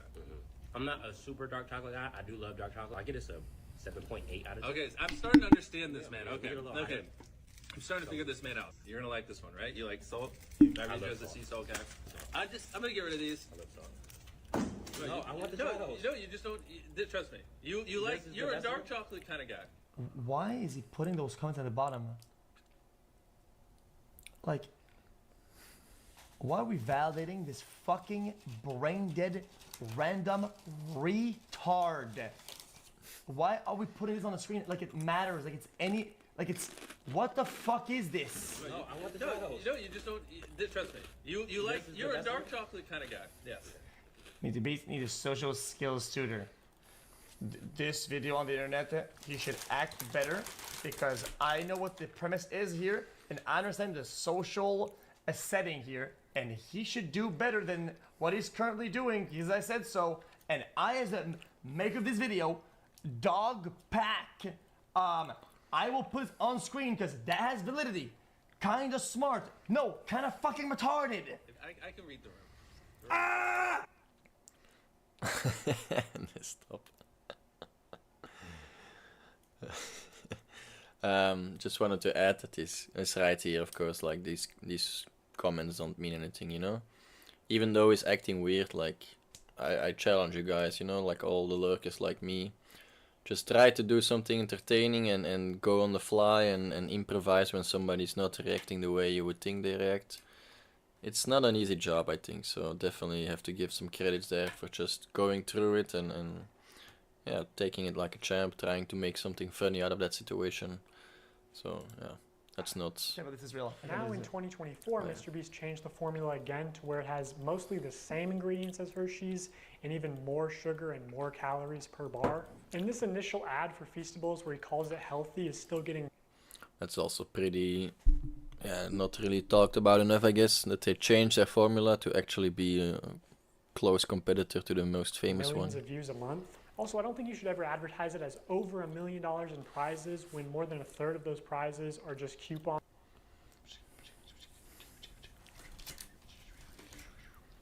for more Mr. Beast products, forcing you to spend more money if you actually want to redeem them. Ooh, a $5 coupon for Beast Burger. Now a single combo only costs $20. Bob's Burgers Palace or fucking Five Guys. If this shit can be successful, fucking Five Guys. It's so good. Who cares? It's called Five Guys. What kind of fucking name is that? It doesn't matter. The burgers are good. Branding matters.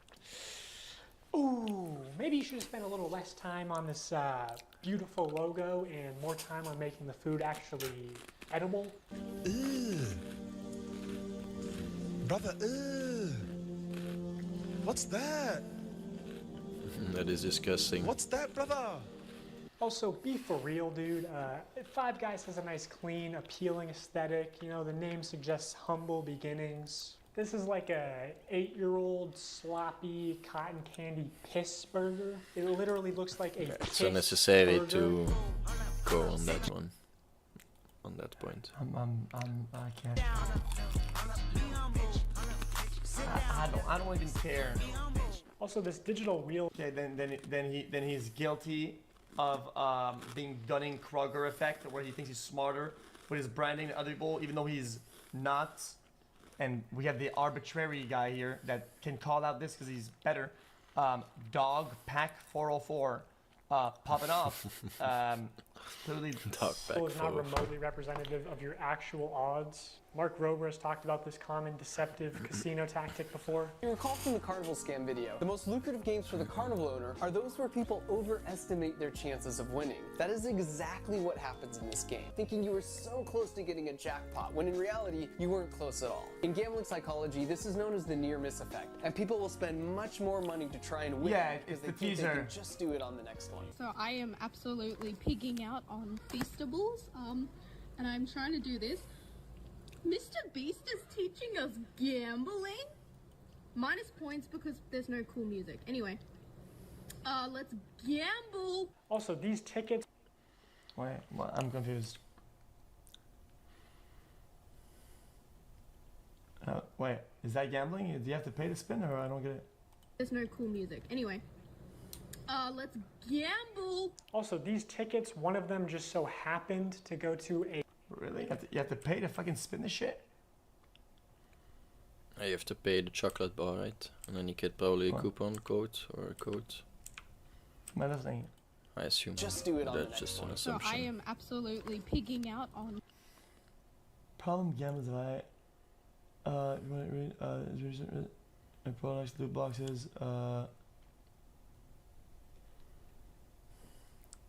I don't. Feastables, and I'm trying to do this. Mr. Beast is teaching us gambling? Gambling? There's I don't no cool understand music. Anyway, let's gamble. Also, these tickets, one of them just so happened to go to a YouTuber with 700,000 subscribers at the time. Just pure chance. This was just taped. It was taped. No freaking way. So it is like really like total chance, obviously. Like you're one up. Well, I'm confused because at that point it's just a sweepstake or whatever the fuck, right? Like, With like hundreds of thousands of names. Talk to Jimmy Bell. What do you got to say to Jimmy, say thank to him? you for picking us. Right. No, he didn't. It was a random. Was it though? Was it random? Also, this guy went on to win the Chocolate Factory, and extremely unlikely things do happen, but can we see how the winners were chosen, maybe? Because knowing how important it is to Jimmy that every video has entertaining contestants through the whole video, it's a little suspicious. I'll just say, in my opinion, as somebody who worked for Mr. Beast, I don't think this large YouTuber won a ticket purely by chance. Also, I know that producers are sort of able to pull strings behind the scenes to give some contestants better chances than others. And he runs these sweepstakes to like bribe children with gambling to consume more sugar. Like, this is far worse than a lottery ticket because a lottery ticket doesn't give you diabetes and only pay out your rich and famous friends. Like, Mr. Beast is bringing hundreds of thousands, if not millions, of new people to the candy aisle, whether he wants to admit it or not. People are just walking to the chocolate aisle, and instead of buying Hershey's, buying Feastables. Like, people who never would have bought chocolate in Walmart are walking to the chocolate aisle specifically to buy Feastables. You're creating a new market. Exactly. Yeah. I'm bringing new customers to the aisle. Okay.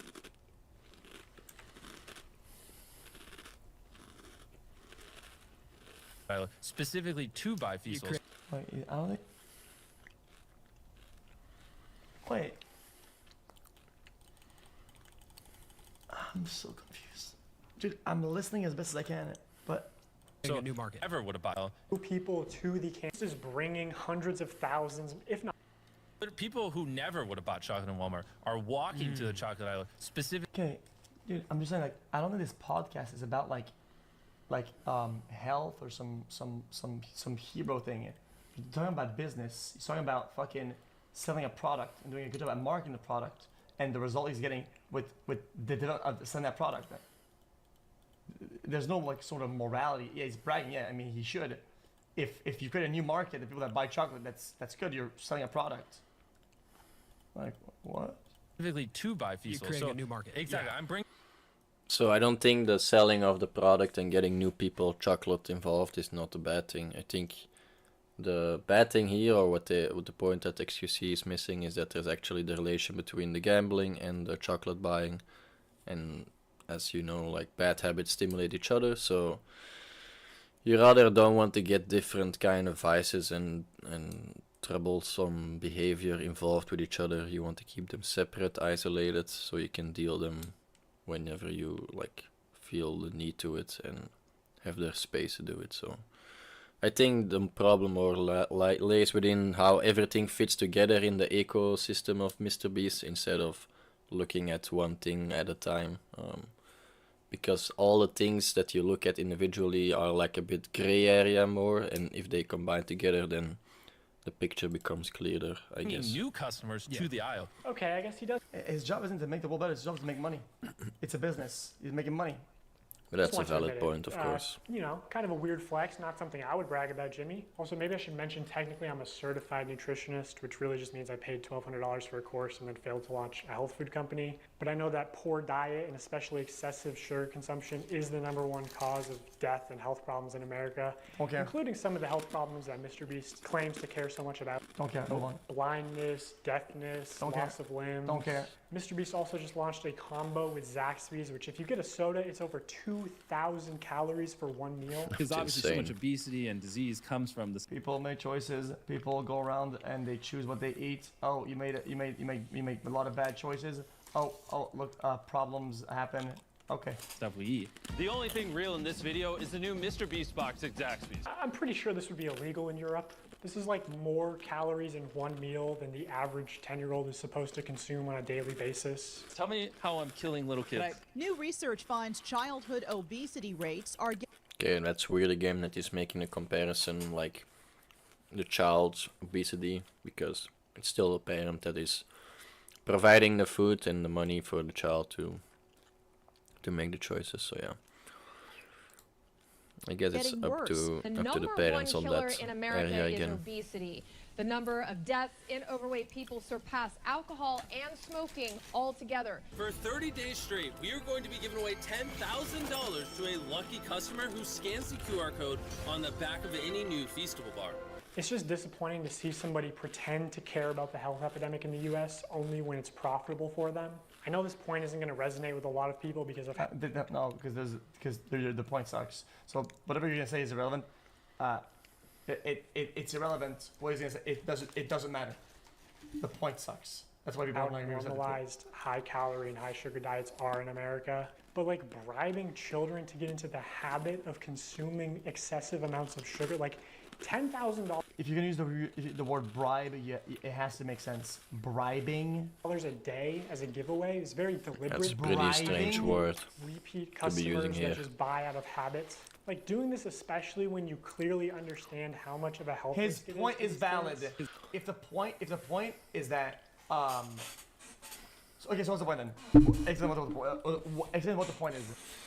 The point is that he's promoting quote-unquote healthy lifestyle snack kind of things and tying that in with gambling and the chance to win certain things, and he's stimulating a lot of people to actually have it more difficult to make the right choices. It's not inherently wrong what he's doing, it's just a little bad faith if you're like promoting charity and a healthy lifestyle kind of thing.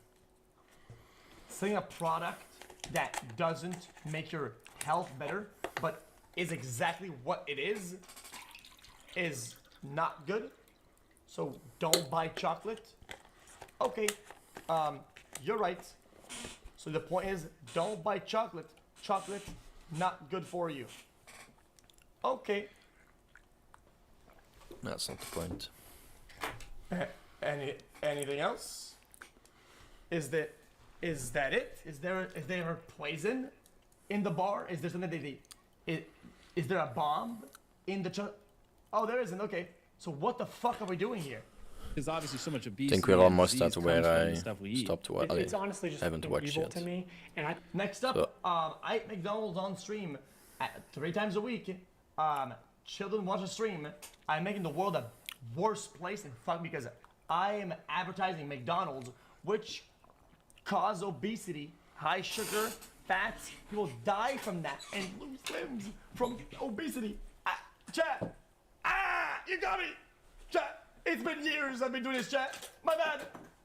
I'm fucked. Push back against this a lot. The morality police is at the door. I've been eating McDonald's. This year, Feastables is planning on putting $1 million That's in totally a chocolate different. bar, and they wanted to do a bunch of like scummy marketing and shit. My manager literally said at one point that they wanted to associate buying a Feastables with your dream coming true.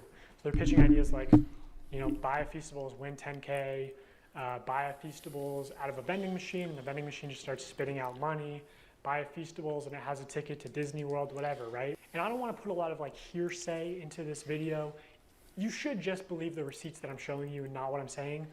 But I swear to God, I said to somebody at the company, I feel like Feastables is 70% a chocolate company and 30% a lottery targeting children. And this higher up person at Mr. Beast said it was probably closer to the other way around and was laughing about it. Like 70% a lottery, 30% a chocolate company. Dude, everyone knows. Dude, forget Snowden or the Boeing whistleblower. We got this guy.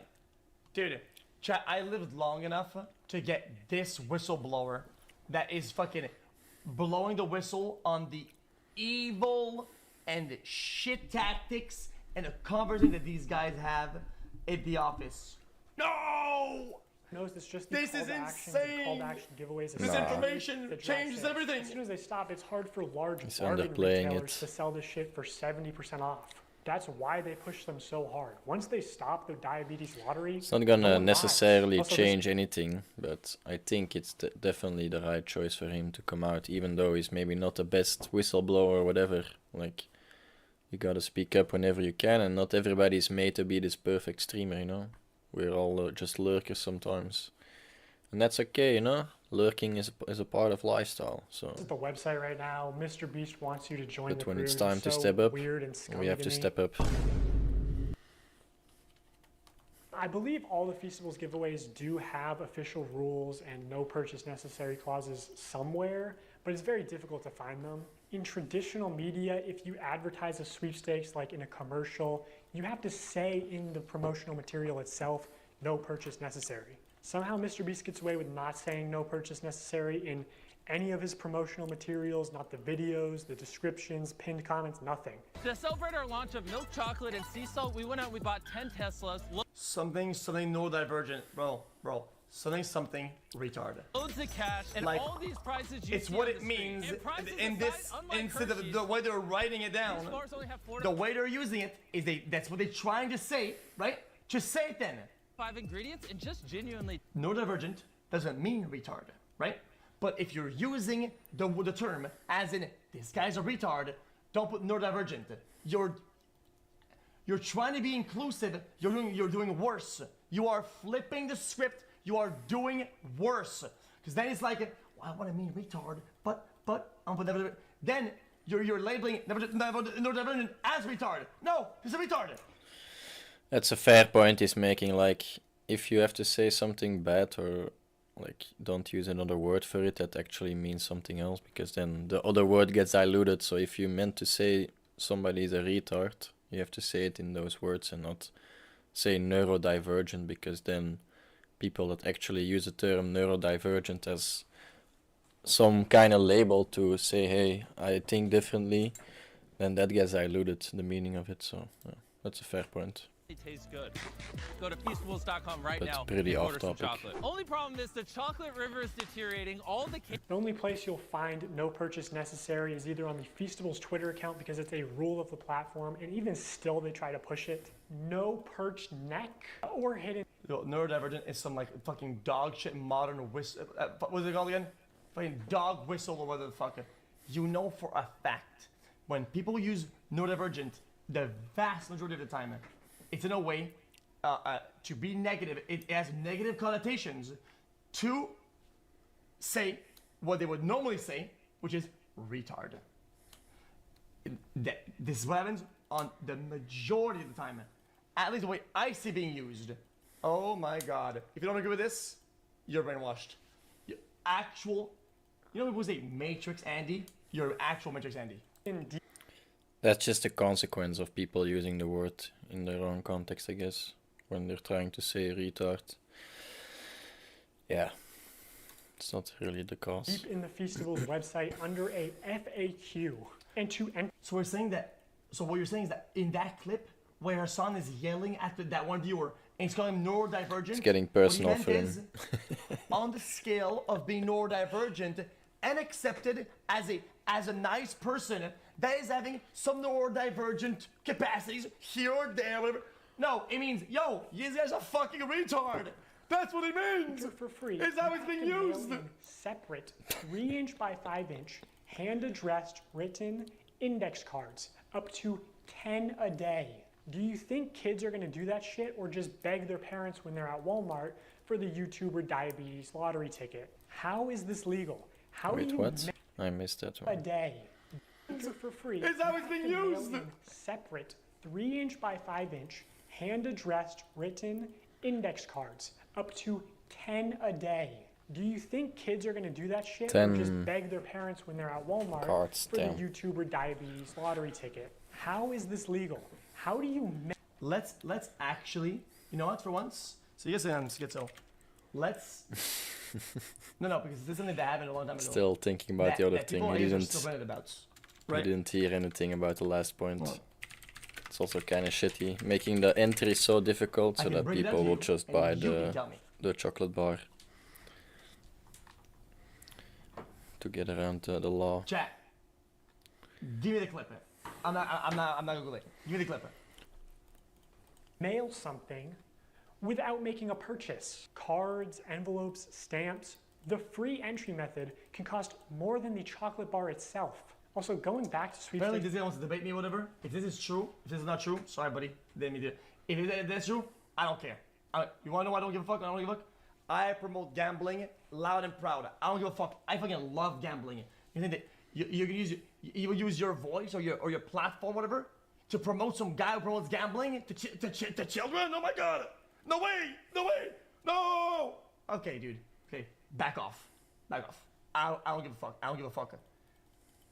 Le Bandit Max. Le Bandit Max or bust. Suck it. Law for a second. Payment isn't the only form of consideration. Again, he's taking this so personally, while there is no real correlation between what's happened to him or what people said about him and Mr. Beast. So I don't know where he's going on this hand. Show me a max win. Then we can get on this road. Directly benefits Mr. Beast in some way. Like, I don't know, if he told his fans to clean up and organize his Feastables displays in Walmart for a chance to win $5,000. Shelfie cleanup and $5,000 drawing? They thought this was going to be a monthly thing, but it got a lot of controversy, obviously. How can I successfully clean up the shelves? Wow, glad you asked. What is this? Stop. Hold on, 45. The free entry method. So the free entry method is more. The free entry is more expensive than the buying chocolate, and also, what was the second point? Bro. This guy. Yo, you fucking get cooked. Bitch ass.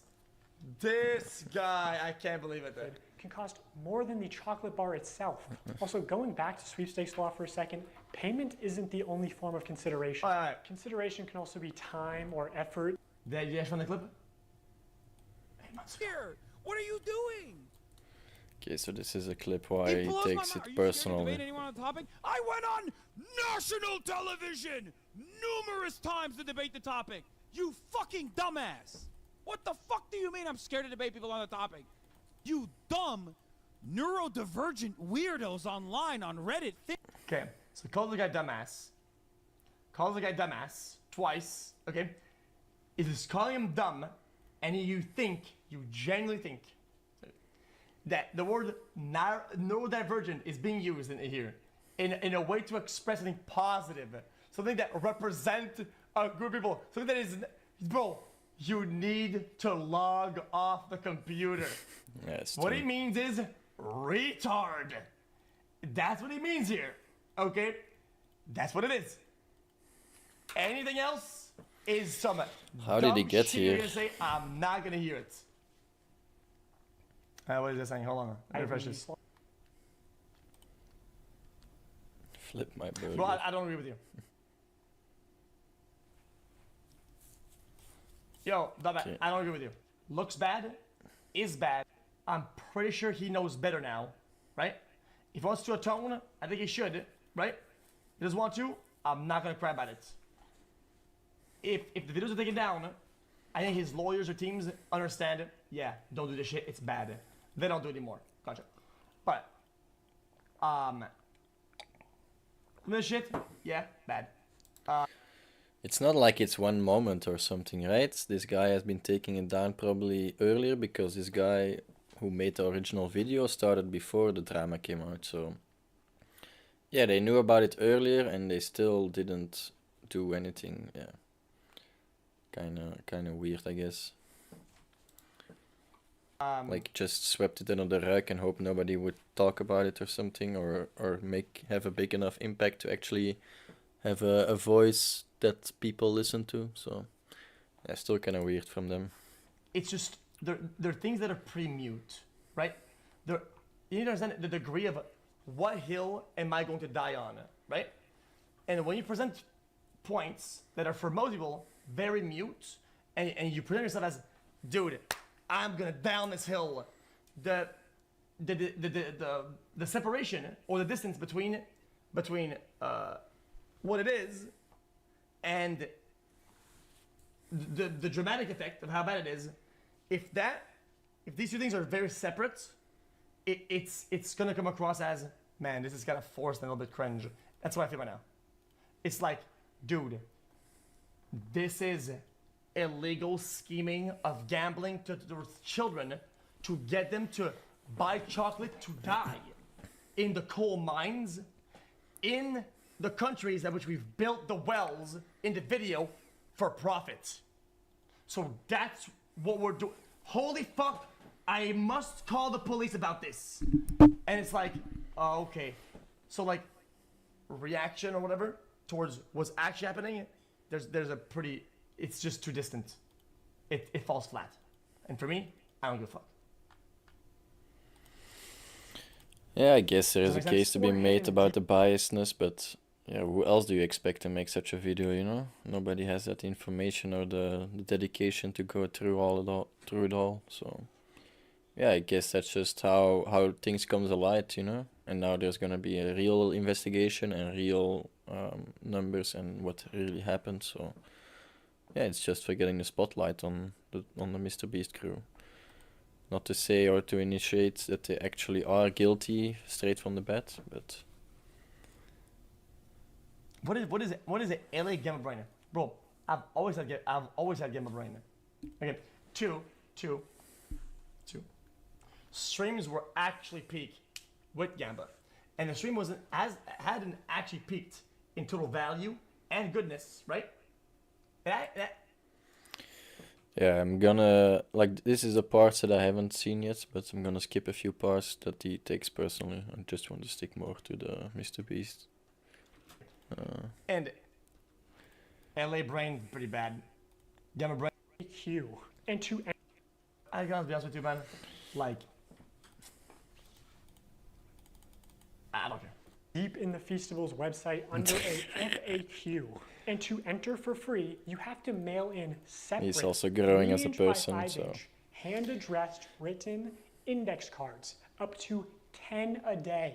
Do you think kids are gonna do that shit or just beg their parents when they're out? Stamps, the time or effort that directly benefits Mr. Beast in some way? Like, I don't know, if he told his fans to clean up and organize his Feastables displays in Walmart for a chance to win $5,000. Shelfie cleanup and $5,000 drawing? They thought this was going to be was a also monthly weird. thing, but it got a lot of controversy. Was a good try Honestly, or attempt. How can I successfully clean up the shelves? Yeah, it's pretty bad. Wow, glad you asked. I agree, it's bad. No, I think this one is actually not that bad, you know? Like, it's actually trying to improve how people react and interact with products in the store, in the grocery store, so, or in a supermarket. No, I don't think that's inherently something bad. It was a good attempt. It may not have worked out the way they wanted it to. I don't know the rest of the story, so.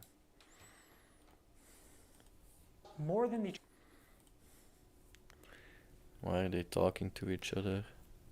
Bad games fell off a pillion. Don't care. Going back to sweepstakes law for a second. Jeez, bro. Jeez, man. I mean, got him. I guess. I don't. You got him. Yeah, you win. Chocolate bar itself. You win Also, it. going back to sweepstakes law for a second, payment isn't the only form of consideration. Consideration can also be time or effort that directly benefits Mr. Beast in some way. Like, I don't know, if he told his fans to clean up and organize his Feastables displays in Walmart for a chance to win $5,000. Shelfie cleanup and $5,000. Best tasting chocolate in the world. You're fired. What? This is such horse shit. You can do that? I mean, that is a bit of a stretch. Yeah. The most shocking result was that Feastables never earned anything higher than a third place ranking. But I do think their branding is like world's best chocolate bar is how do you get away with that? World's best chocolate. World's best pizza. What does that even fucking mean? Define that yourself. Yeah, I mean, I guess. But I would think you'd have to, I don't know. I'm sure whoever worked on his marketing gave some thought to it or something. Okay, one last point of consideration. Prolonged attention is definitely a form of consideration. In the attention economy, it is the... Alright, listen. You cooked me earlier, brother, so I get to cook a video, okay? For more consideration and time, I spent 47 minutes watching this video. Okay? I didn't gain $1. What I got is fucking cancer. Okay? Valuable... I might report this. Resource that advertisers directly. He's content farming. Live streams when Mr. Beast says, "Hey guys, today we're doing a bunch of illegal lotteries." He likes to make it personal. Some free stuff to people who keep watching. He does that to boost viewer numbers. Just kidding. Don't do that. I'm gonna give you guys a reason to keep watching. Okay? Here's what I'm gonna do. Randomly, I'm not gonna tell you when. It could be 10 minutes, 20 minutes, an hour. I'm gonna randomly pick one person watching. The only what I'm saying is that yes, I did say this was irresponsible and stupid, and I'm pretty sure they get the point. They don't. I mean, listen. I will make it my mission. If this is something that still happens and is recurrence, and they go back into these tactics, I will call it out. Okay, you can hold me accountable. I don't care. Builds all these wells, or cures people of this blindness. It's almost like he. I don't know, it's just like the gravity and the interaction with different aspects of their branding and how they delivered all these products is kind of, I don't know, I guess the first time you can forgive it, but like there are a lot of first times at the same time happening, so I don't know, I think it was more with bad faith and bad intent than xQc likes to shine out. So older audiences don't love him, but this tween audience, they love him, and they're thinking, watching him could get me a car, so why wouldn't I? I'm gonna give you guys a reason to keep watching. Okay, now as far as fake giveaways go, I'm sort of limited in what I can say without exposing confidential information and getting sued. So my official statement. So, VTuber, before I might just get the rest, but Chai, I'm tired. I gotta go to bed. Listen, here's a drawing of why you're wrong. He's gonna be talking about this. Isn't it very important? 1 more hour. What the hell? Okay, here's a graph because you like graphs, apparently. In most of the time, right, you have to think, okay, what is this person getting out of this, right? And what are they giving out of that, right? Right. So let's say this is what somebody gives. This is not even gonna be a graph. This doesn't make sense. And this is what they get, right? Okay, so red is what they get. Positive will be green. This is what they get. This is what they lose, right? Exploiting people. Kidding, I'm a juicer. I'm with the lawsuits. Which one? You getting sued? I do. I do. I mean, it's like, I'm not mad about it. It's true. I'm 3-0. Yeah, I'm about to be 3-0. I'm already up 2-0. 3-0. Okay. And, like, you know. But you get to be gonna feel like you're winning though.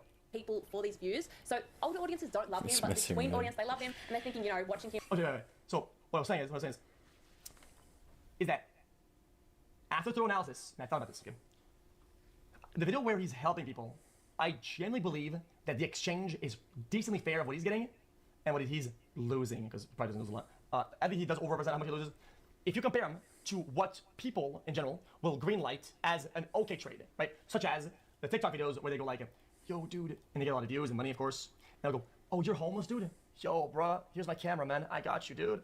Today, music kicks in. I got you, man. Bro, here's a hot meal from McDonald's, man. Boom. $6. And you're like, what the fuck? Like, I thought.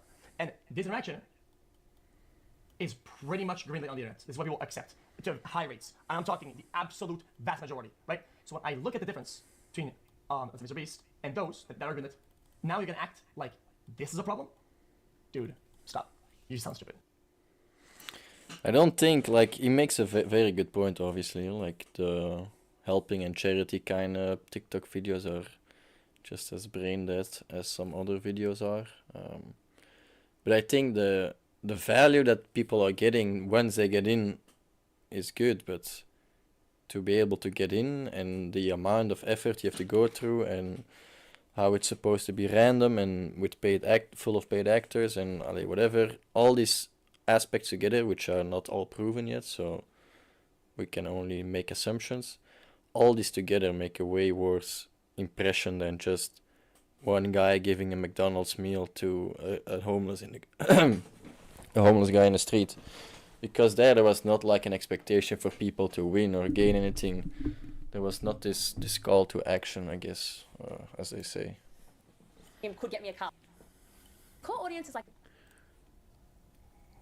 You think I'm brain dead? Alright, man. Well, man. I know the brain dead. If you don't agree, it's fine. I think different opinions is. I'll go in this order. I'll go in this order. I don't give a fuck. Bro. Oh, they're going on Discord. I gotta go to bed, guys. I've been away for a while.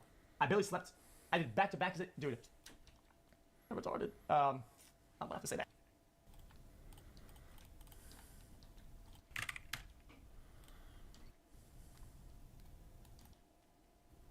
Okay, give me the scored number.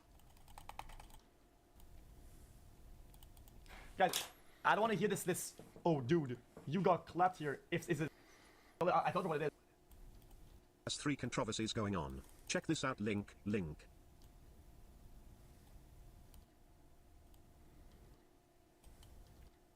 Listen, I'm not gonna hide it or whatever. I cooked up the stove. I put the egg in, and it's cooking, brother. It's cooking real bad. Is that good or bad? Did you take the nacho like I mean, it's cooking. I mean, listen. I might have called you the bad side of neurodivergent, but with all due fairness, though, some of the points were pretty bad, right? But hey, you can debate me right now and prove me wrong. So go ahead, man. Okay, yeah. I mean, we can get into the major claims. We can start with faking videos. Do you have a problem with that? Yes or no? Sure. Let me put up a notepad. Hold on. It's funny how Mr. Beast has 3 controversies going on. Check this out. I don't want to lose track of what we're doing, because a lot of times when I do like quote unquote debates, whatever, we lose track of what the main point is, whatever, and then I get caught in loops and I get trolled. So sure, faking vids. Okay, so it depends what in the faking it that I think is an important claim. So with new information, the information that you brought up, right, of like a lot of his employees or whatever, the problem is that I don't have the density, right? I do believe that there's an equilibrium of people that you add on that are kind of safe or for entertainment that'll make the video better for quality, right? And not while still saying, yeah, these are people who are subscribers, right? But the problem is that I don't, the reason why this point wasn't with some of your viewers or whatever, it doesn't resonate with me, is that I don't know what the density of that is. Like how out of 100, how many people are his employees and people are not, right? Yeah, I mean, that's a good question. I think lately, like, people are saying, reacting to my videos saying, oh my god, he's saying all his videos are fake. Not really. I mean, back in the day, I think they were real. And back in the day, like, he at least was transparent when he used his employees in the videos. Now he's presenting it as saying, oh, here's a contestant, and the contestant is Mac. Or he's saying, here's 100 random subscribers, and like 30 of them are his employees. And I feel that, like, that's where the problem is where you're like deceiving the audience, and then you're also having your employees essentially taking spots away from random people. And then obviously because they're your employees, you can instruct them what to do. They can sort of rig the challenge in certain ways. Okay, I don't think it's a bad point. Like I said earlier, I think something that I like to tell myself sometimes is like for sure I call that health of the broadcast. What the health of the broadcast is like I think there's a level of purity that I'll accept, right?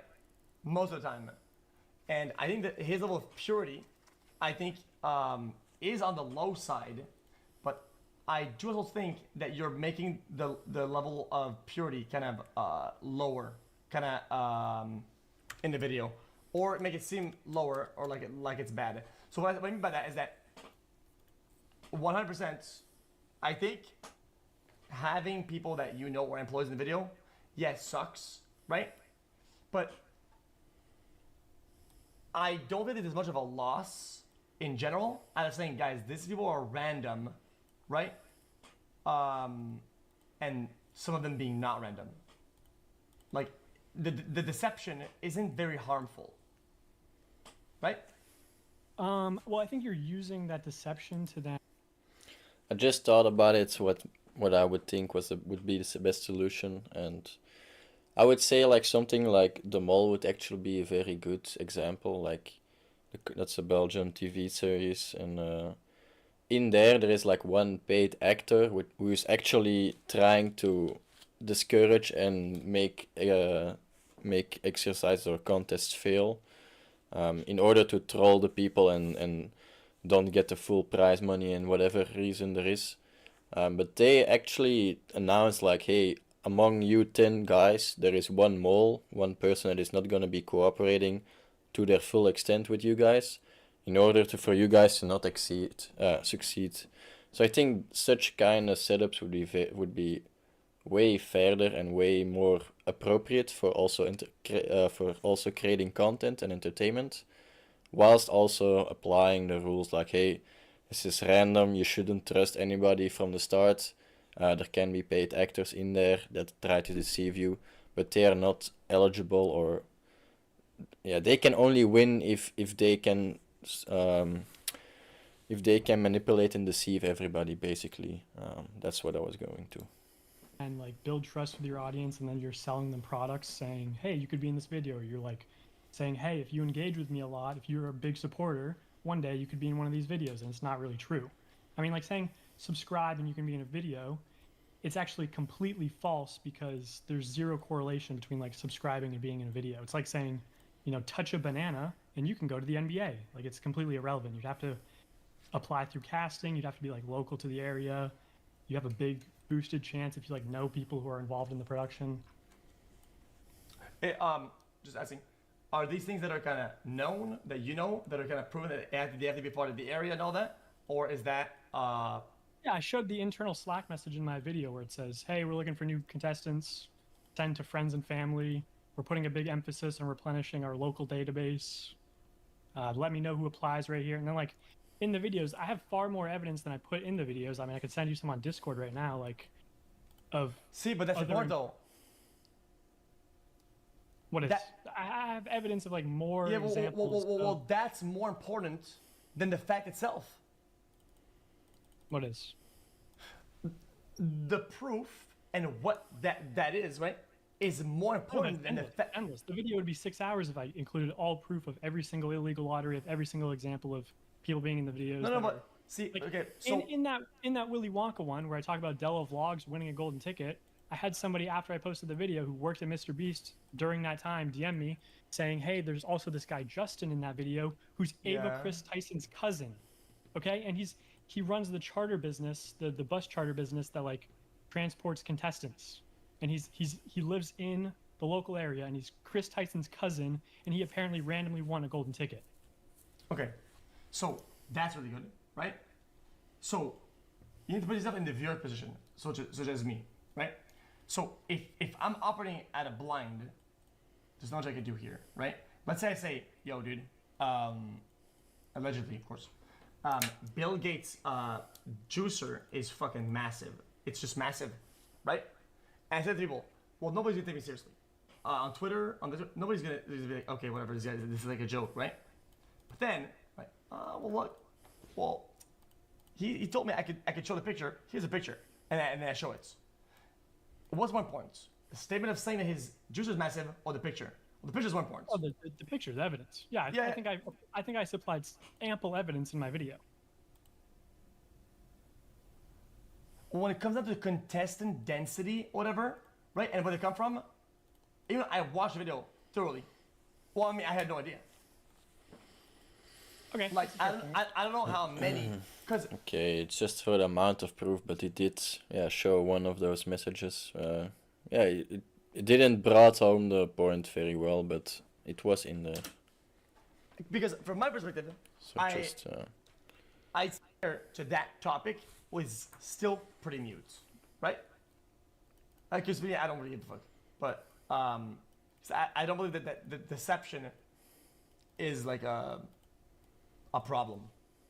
I don't know, man. I mean, chat's saying you're 0-5, and we've only gone over 1 point. So do you want to move on to like the illegal lotteries now, but or what? so maybe I've gone past this point where you start as a creator, right?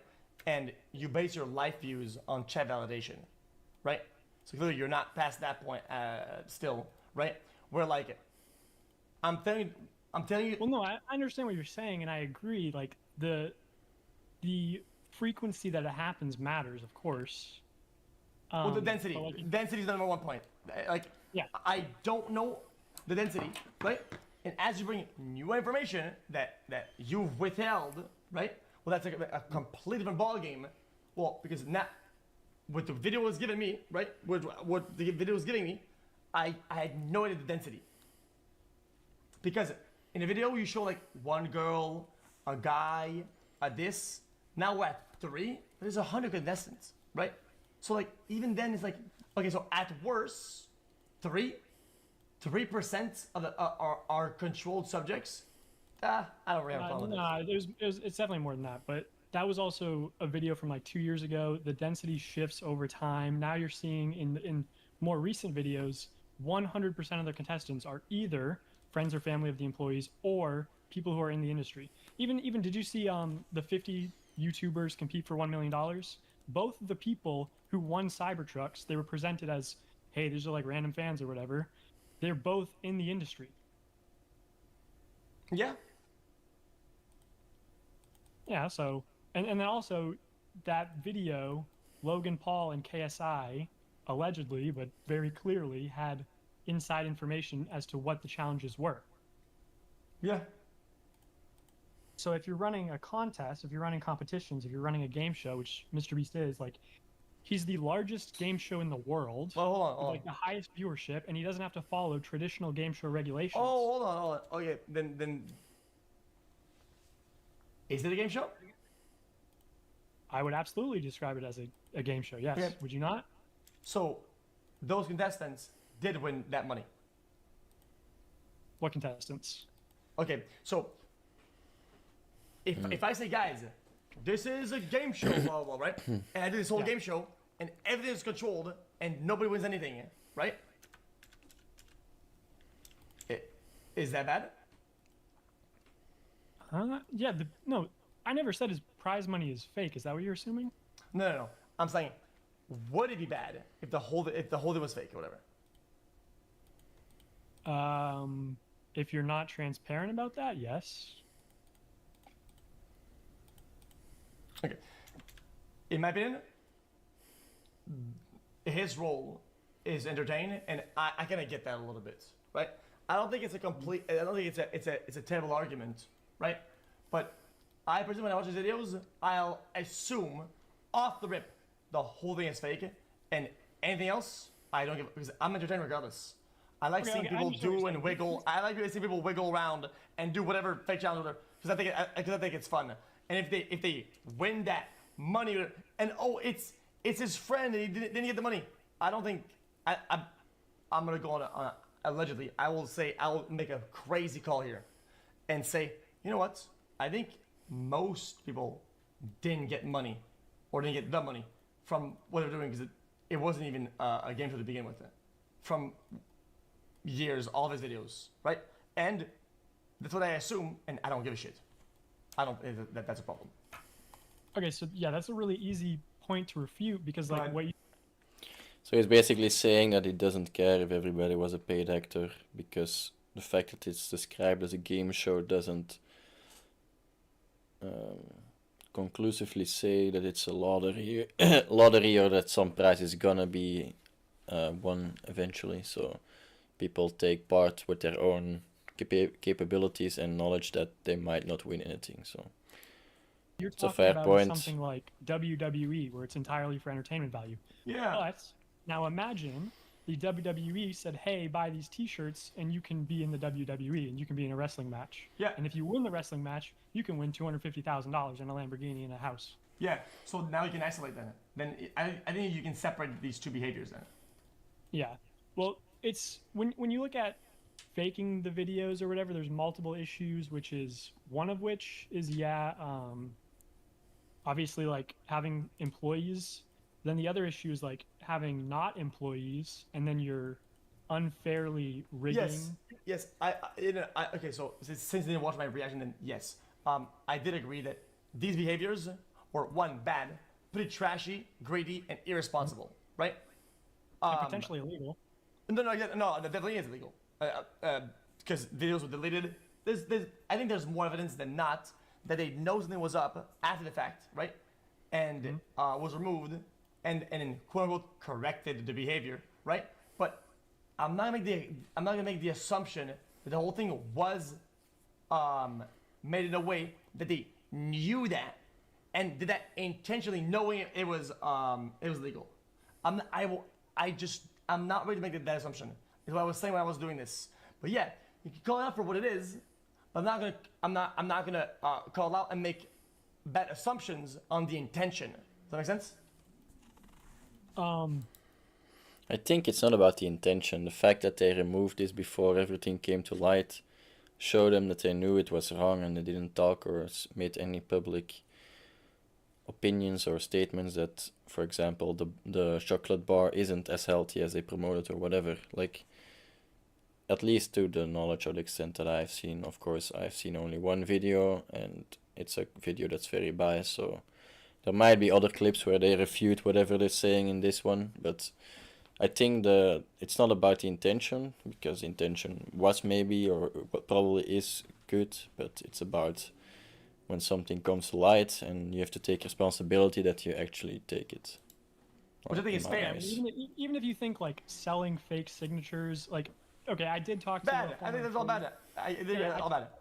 I talked to a former employee after that, and he worked on that, and he said they had 4 tables set up, that all the boys, and like including people who I've never even heard of, like a guy named Jackson or whatever, they were like taking shifts, signing T-shirts of MB. Yeah, it's impossible. So it's impossible because I've done it. I've sold merch, right? And I said, whether this is legal or not. I was putting a Pokemon card that was signed in every order. Are you about to self-report? I don't give a fuck. Put me in jail, motherfucker. All right, go for it, man. Okay, so every order, every one of them. It wasn't a sweepstake. There's no chance. No chance, right? The order came with a signature, right? And I sold a bunch, but it took me for fucking ever to sign this shit. Like for actually ever. And I had to do it over like 2 weeks every night, right? Because it was I don't remember how much it was about a box. I would say this like a full booster box. It was 2 full booster box, full. I signed every one of them, right? So I know for a fact, since I've done it, that whatever they're showing is absolutely impossible by a margin of like 100x, right? Make sense? Wait, are you saying you did sign every one, or you did not? Yeah, I did. So I know that I know that Mr. Beast didn't sign all of them. It's no, Felt like he was gonna self-report and then try to get it back. it's not possible. Yeah, but children watching don't know that when you're saying that, hey, Mr. Oh, Beast yeah, for sure. is going to sign them, and every signature is authentic. So it's bad. I think it's like false advertising. I think it's bad practice. It's bad looks. I think the whole thing is pretty trash. But would you say that Mr. Beast, would you give him the benefit of the doubt again, that he didn't intentionally know that it was bad to sell fake signatures? Okay, in what sense? Go ahead. As in like okay. Do you think when he decided to do that? Yeah. Do you think he thought, oh, this is like morally cool, like this is what people are expecting, this is great? Okay. Or do you think that he knew that it was bad because you just said you know it's bad? So yeah. When he did it, he knew it was bad. Yeah. So let's talk about like how bad it is in like a pH level. You know. He also did multiple streams of this one. It's not like one stream that he did, so I guess. I don't know, xQc is not being hard enough or more outspoken enough about this one, I think. He's maybe holding back a bit for some a better pH like reason. 7 is medium and 14 0 whatever, right? If 0 is really bad, right, I'll give this like a 5, right? So like on the bad side, because the people that know about this and know this information, I think from what I'm seeing, we're watching the live stream, right? And we're seeing in real time, I would assume, people signing that aren't Mr. Beast as Mr. Beast, right? No. That's a stretch. No, that happened once on camera and it was a slip up. It's the clip that I showed. They tried to hide it. Yeah. Right? Yeah, so they did that off camera, and then the person that you see on your screen on the right, Tyler, he signed one on camera, and then he had that reaction that I showed in the video. Yeah. So it was a mistake. Okay, but even if it wasn't, because I watched it as in like, oh, it was a mistake. Yeah. Well, I said it was bad, but yeah, bad. I did watch the video. Backtracking a bit. It was more the fact that even if it was bad, that's where it's at. So on that premise, I'm still at a point where I'm trying to find the absolute dog shit, right? Right. And I've called things for bad for what they are, bad most of the time, but I haven't found like the big, holy fuck, this guy's like some evil. The way it's gonna be represented, that's kind of the main point of this. Well, I think when you add together all... I don't think the point is also that he's like a criminal or something. It's just the image he's portraying and the branding he's doing is totally not in line with the actions he's taking now. Especially when now there's more spotlight on it. Of the intentional lying, he's being whether quiet it's about and the signatures or the videos being real, or about people, you know, fans who can be in the videos, or if it's about him saying, hey, I know that, you know, chocolate causes diabetes, so I'm going to make healthy chocolate or whatever. And then he turns and flips it and sells the, you know, changes the formula or whatever. Like, I feel like if you just add it all together, it kind of paints a picture of like oh, this guy's kind of a liar a little bit, you know? And I think that's just bad. Yeah. Yeah. So there's something that people do a lot with people that have a big front end of their company, right? People that are more vocal and transparent, whatever. Because the person is kind of within reach, they'll call them out a lot, right? But I think it's a pretty, I think, again, it's pretty mute because it's like standard business practice, right? Whether you think this is bad or not, right? Business makes product, business sells product, business operate within the confines of the law to sell product and sell more product, and they do so. Okay, I don't give a fuck. I don't think it's a big deal, and it's just, I think people never really realized, I guess, that the personal autographs they got online were actually probably also not real, but the fact that he is like sharing it and doing it live and then trying to cover it up with the oopsie and promoting on his site that it's personally signed by Mr. Beast and his crew, that's kind of disingenuous, you know. It falls on deaf ears. It's not And a dog shit kind of thing. For like, most so people, that's true. right? I think it's a criticism that doesn't really go anywhere. Yeah, I don't know. It's sad to hear that you think that way, to be honest. Really, how so? Go ahead. How so? That it doesn't like bother you that people are just like intentionally lying to children for profit and because scammy tactics. I think if you have the money, right, to buy shit and your parents aren't at all moderating your behavior or doing good parenting, and on top of that you think you can buy healthy chocolate, I think you're kind of brain dead. Healthy chocolate, like healthier was the oh come on, brother. Well, I know it logically from his point of view, it doesn't make any sense. It's like trying to sell healthier cigarettes and then sell them to people who don't smoke. And you're like, well, how the fuck are you improving the health? It doesn't make sense. But that's what I'm pointing out in the video. Is that what he's claiming, what he publicly states about, hey, I'm this nice, generous guy. I just want to help the world and do all these things. So it's like, okay, well, you could do that, or you could, sell chocolate. And he's kind of the guy who... He is taking that spotlight and saying these things, so it's only normal. I think people will be more vocal to criticize things, even though that maybe in other industries similar things are happening, because this is just more in the face, you know? It's more of a slap in the face. Sells chocolate. In my opinion. Give me your last point. Wait. Okay.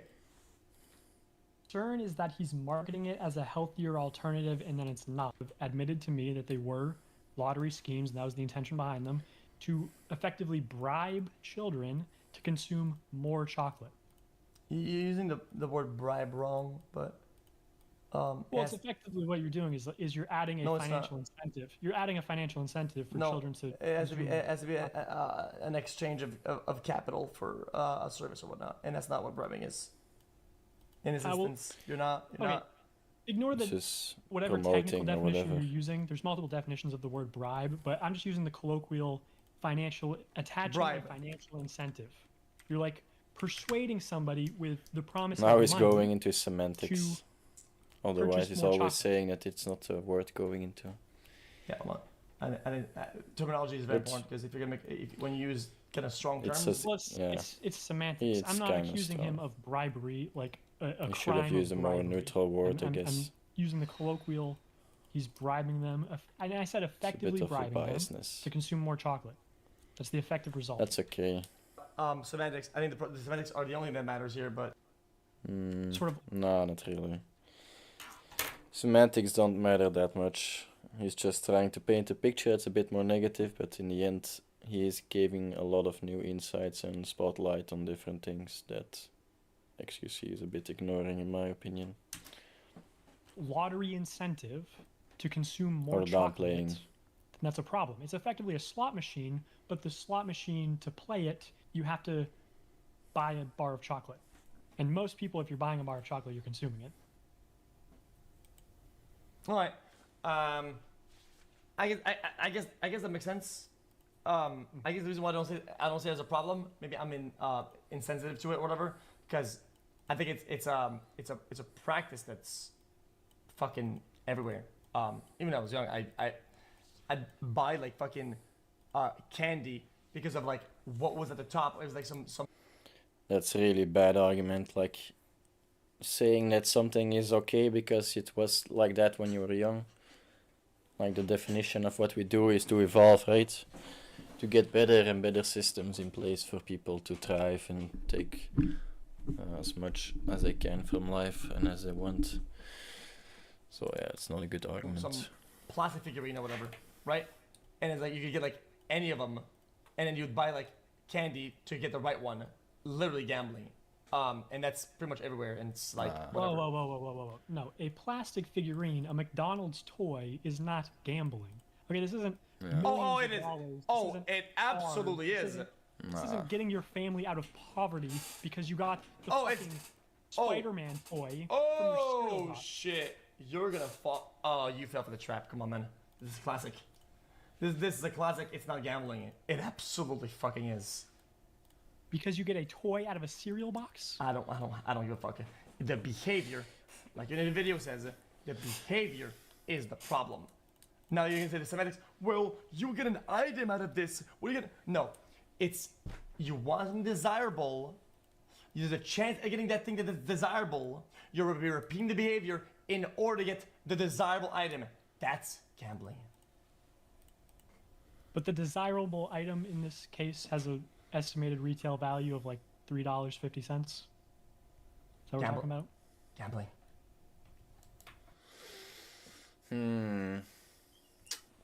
That's a difficult one.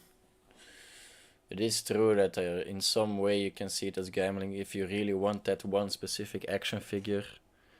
But on the other hand, like, at least you always get a action figure, you know? Like, imagine going to expect an action figure and be like, ah yes, only 3 out of 10 boxes get an action figure, and the 3 boxes that get the action figure are actually given to friends and family. Like, I think it's not a similar comparison that you can make.